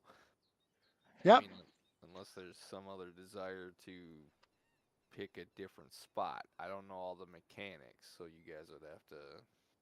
Like I said, just whatever. if you can. I mean, the next time we're going to play is after the holidays. Does that sound right? Yeah, it'd be sometime next Yeah. year. it'll be in January. Yeah, because we're in Sometime next December. year. Yep. Probably So- pretty early January. So that should give everybody, plenty of time. I mean, it's only a couple of pages, really, that you need to read through to get an idea of how we start the kingdom. I just haven't thought about it. Right. Exactly. So. Yep. Like I said, the link I sent you a PM in Discord for the guide if you needed it again. Yeah, no, I'll if I don't have the Discord app on this particular phone, which I may not, I'll download it and I'll take a look. Yep, and That's then funny. it's just. Go ahead. Go ahead. No, I was going to just say, it's funny. You actually did go through the hex where Jubilost encounter happened, but it specifically says you do not encounter Jubilost until after you defeat the Stag Lord. So you guys defeated the Stag Lord. So And then we boom, went back to you were Jubilost. there. Yeah. And that is straight out of the video game. If you play the video game, there's a certain encounter where you run into Jubilost in his wagon and you try to save his wagon from going underwater. And it's really hard to succeed. So Yes, it it's is. cool that you had I love the fact that they got that right from the video game. But cool, you guys have made another friend. Go ahead, Tim. What were you about to say? Oh, I was just gonna say, like I said, it really is just a couple of pages. Christmas morning, get up, have your cup of coffee, open your presents, read a couple of pages of Kingmaker. It's actually fun too. I mean, I think Uh, it's fun to read and think about what it's going to be like when we actually do it. Are you fucking shitting me, dude? There's all sorts of waiting around for a fucking 9-year-old to get out of the goddamn fucking locker room and shit, dude. I got time to read pages here and there. Oh yeah. What are you... Again, hockey parent, well aware. I got 2 kids who play hockey. I'm there with ya. Yeah, dude, she does too, and I've been chasing her around, dude, because, like her dad said, I guess, which was pretty wise advice, like, find somebody who wants to do what you want to do, no matter what you're doing. And Yep. that's what I'm There doing. you I go. don't give a fuck. I like this gal, so I'm chasing her around in her hockey parent ways. Oh, dude. I am going to throw the available feats that obviously you don't get them until you get openings for feats, but you can now start taking the feats that Jubilost can teach you. So I will add his feats. I will add what he can start doing when he's camping with you because he has a camping activity that can help you out. So yeah, he definitely brings a lot, and he has a quest that you will get eventually when you hit the right level. So yeah, my other group actually killed Ekandayu, or they didn't kill him, but Ekandayu died. So these guys can die. I mean, they're not guaranteed, so you got to be careful with them. But good game, everyone. We didn't get it. I had no idea where we were going to go tonight because I knew you guys were heading back, but I didn't know how you were going. So it may be 4 or 5 gaming sessions before you actually do the kingdom. It depends on how long it takes you to get back. Well, I'm proud that the goblin actually suggested that we fully engage in the social interaction and fucking crushed it, may I add, with multiple successes telling stories about banditry. Yeah, that was cool. You did crush it. All right. All right, everyone. But we will, it's going to be 4 weeks, I think, for the next game, right? Next week will be, what's next week supposed to be? It's supposed to be Abomination, but I think next week's going to be in the middle of Excuse me. Christmas. Yeah, I was gonna So say next week is Christmas. Yeah, we just did 2 in a row. I thought to fit whatever schedule y'all wanted. Yeah, because we then, did. then it's Christmas, then it's New Year's. So I think Yeah, we're but taking the New next 2 Year's weeks Day off. isn't the same as New Year's Eve, so you Right. might be able to play New Year's night. I think we were looking at if we were going to Year's do night, one in 2 unlikely weeks, it's probably going to be affair. Bloodlords. Yep, that works for me. Oh, you mean for the first? Right. Oh, how much you guys let me know? We'll let you know. Yep, we'll let you know. Well, yeah, we'll get it worked out and then post it up for everybody. For those of you, I'm not going to talk to you between now and then. Everybody have a fun and wonderful Christmas and holiday season. Yes. Hey. Merry Christmas to you. Have a fucking happy holidays and stay safe, okay? We will. do. Yep, we're not going anywhere. So Yeah. All right, guys. Thanks for the game. I'll catch you guys soon. Good night, guys. Yep. Night, yeah, you also have a good holiday season, okay? All right, everyone. And that is going to do it for our stream this evening. So, as always, a little bit of housekeeping. Thank you to all of you. Greatest gift that you can give to a streamer is the gift of your time. And I appreciate that you guys were here with me this evening. Thank you for giving me the gift of your time. I will be back tomorrow with some Stompy Mech Night. And then Saturday, we have a scrimmage, so I will not be on. Sunday,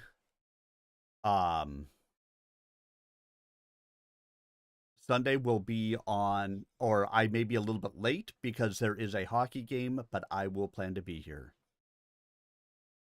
Other than that, I hope you guys have yourselves a wonderful evening, and I will see you guys again really soon. Good night, all.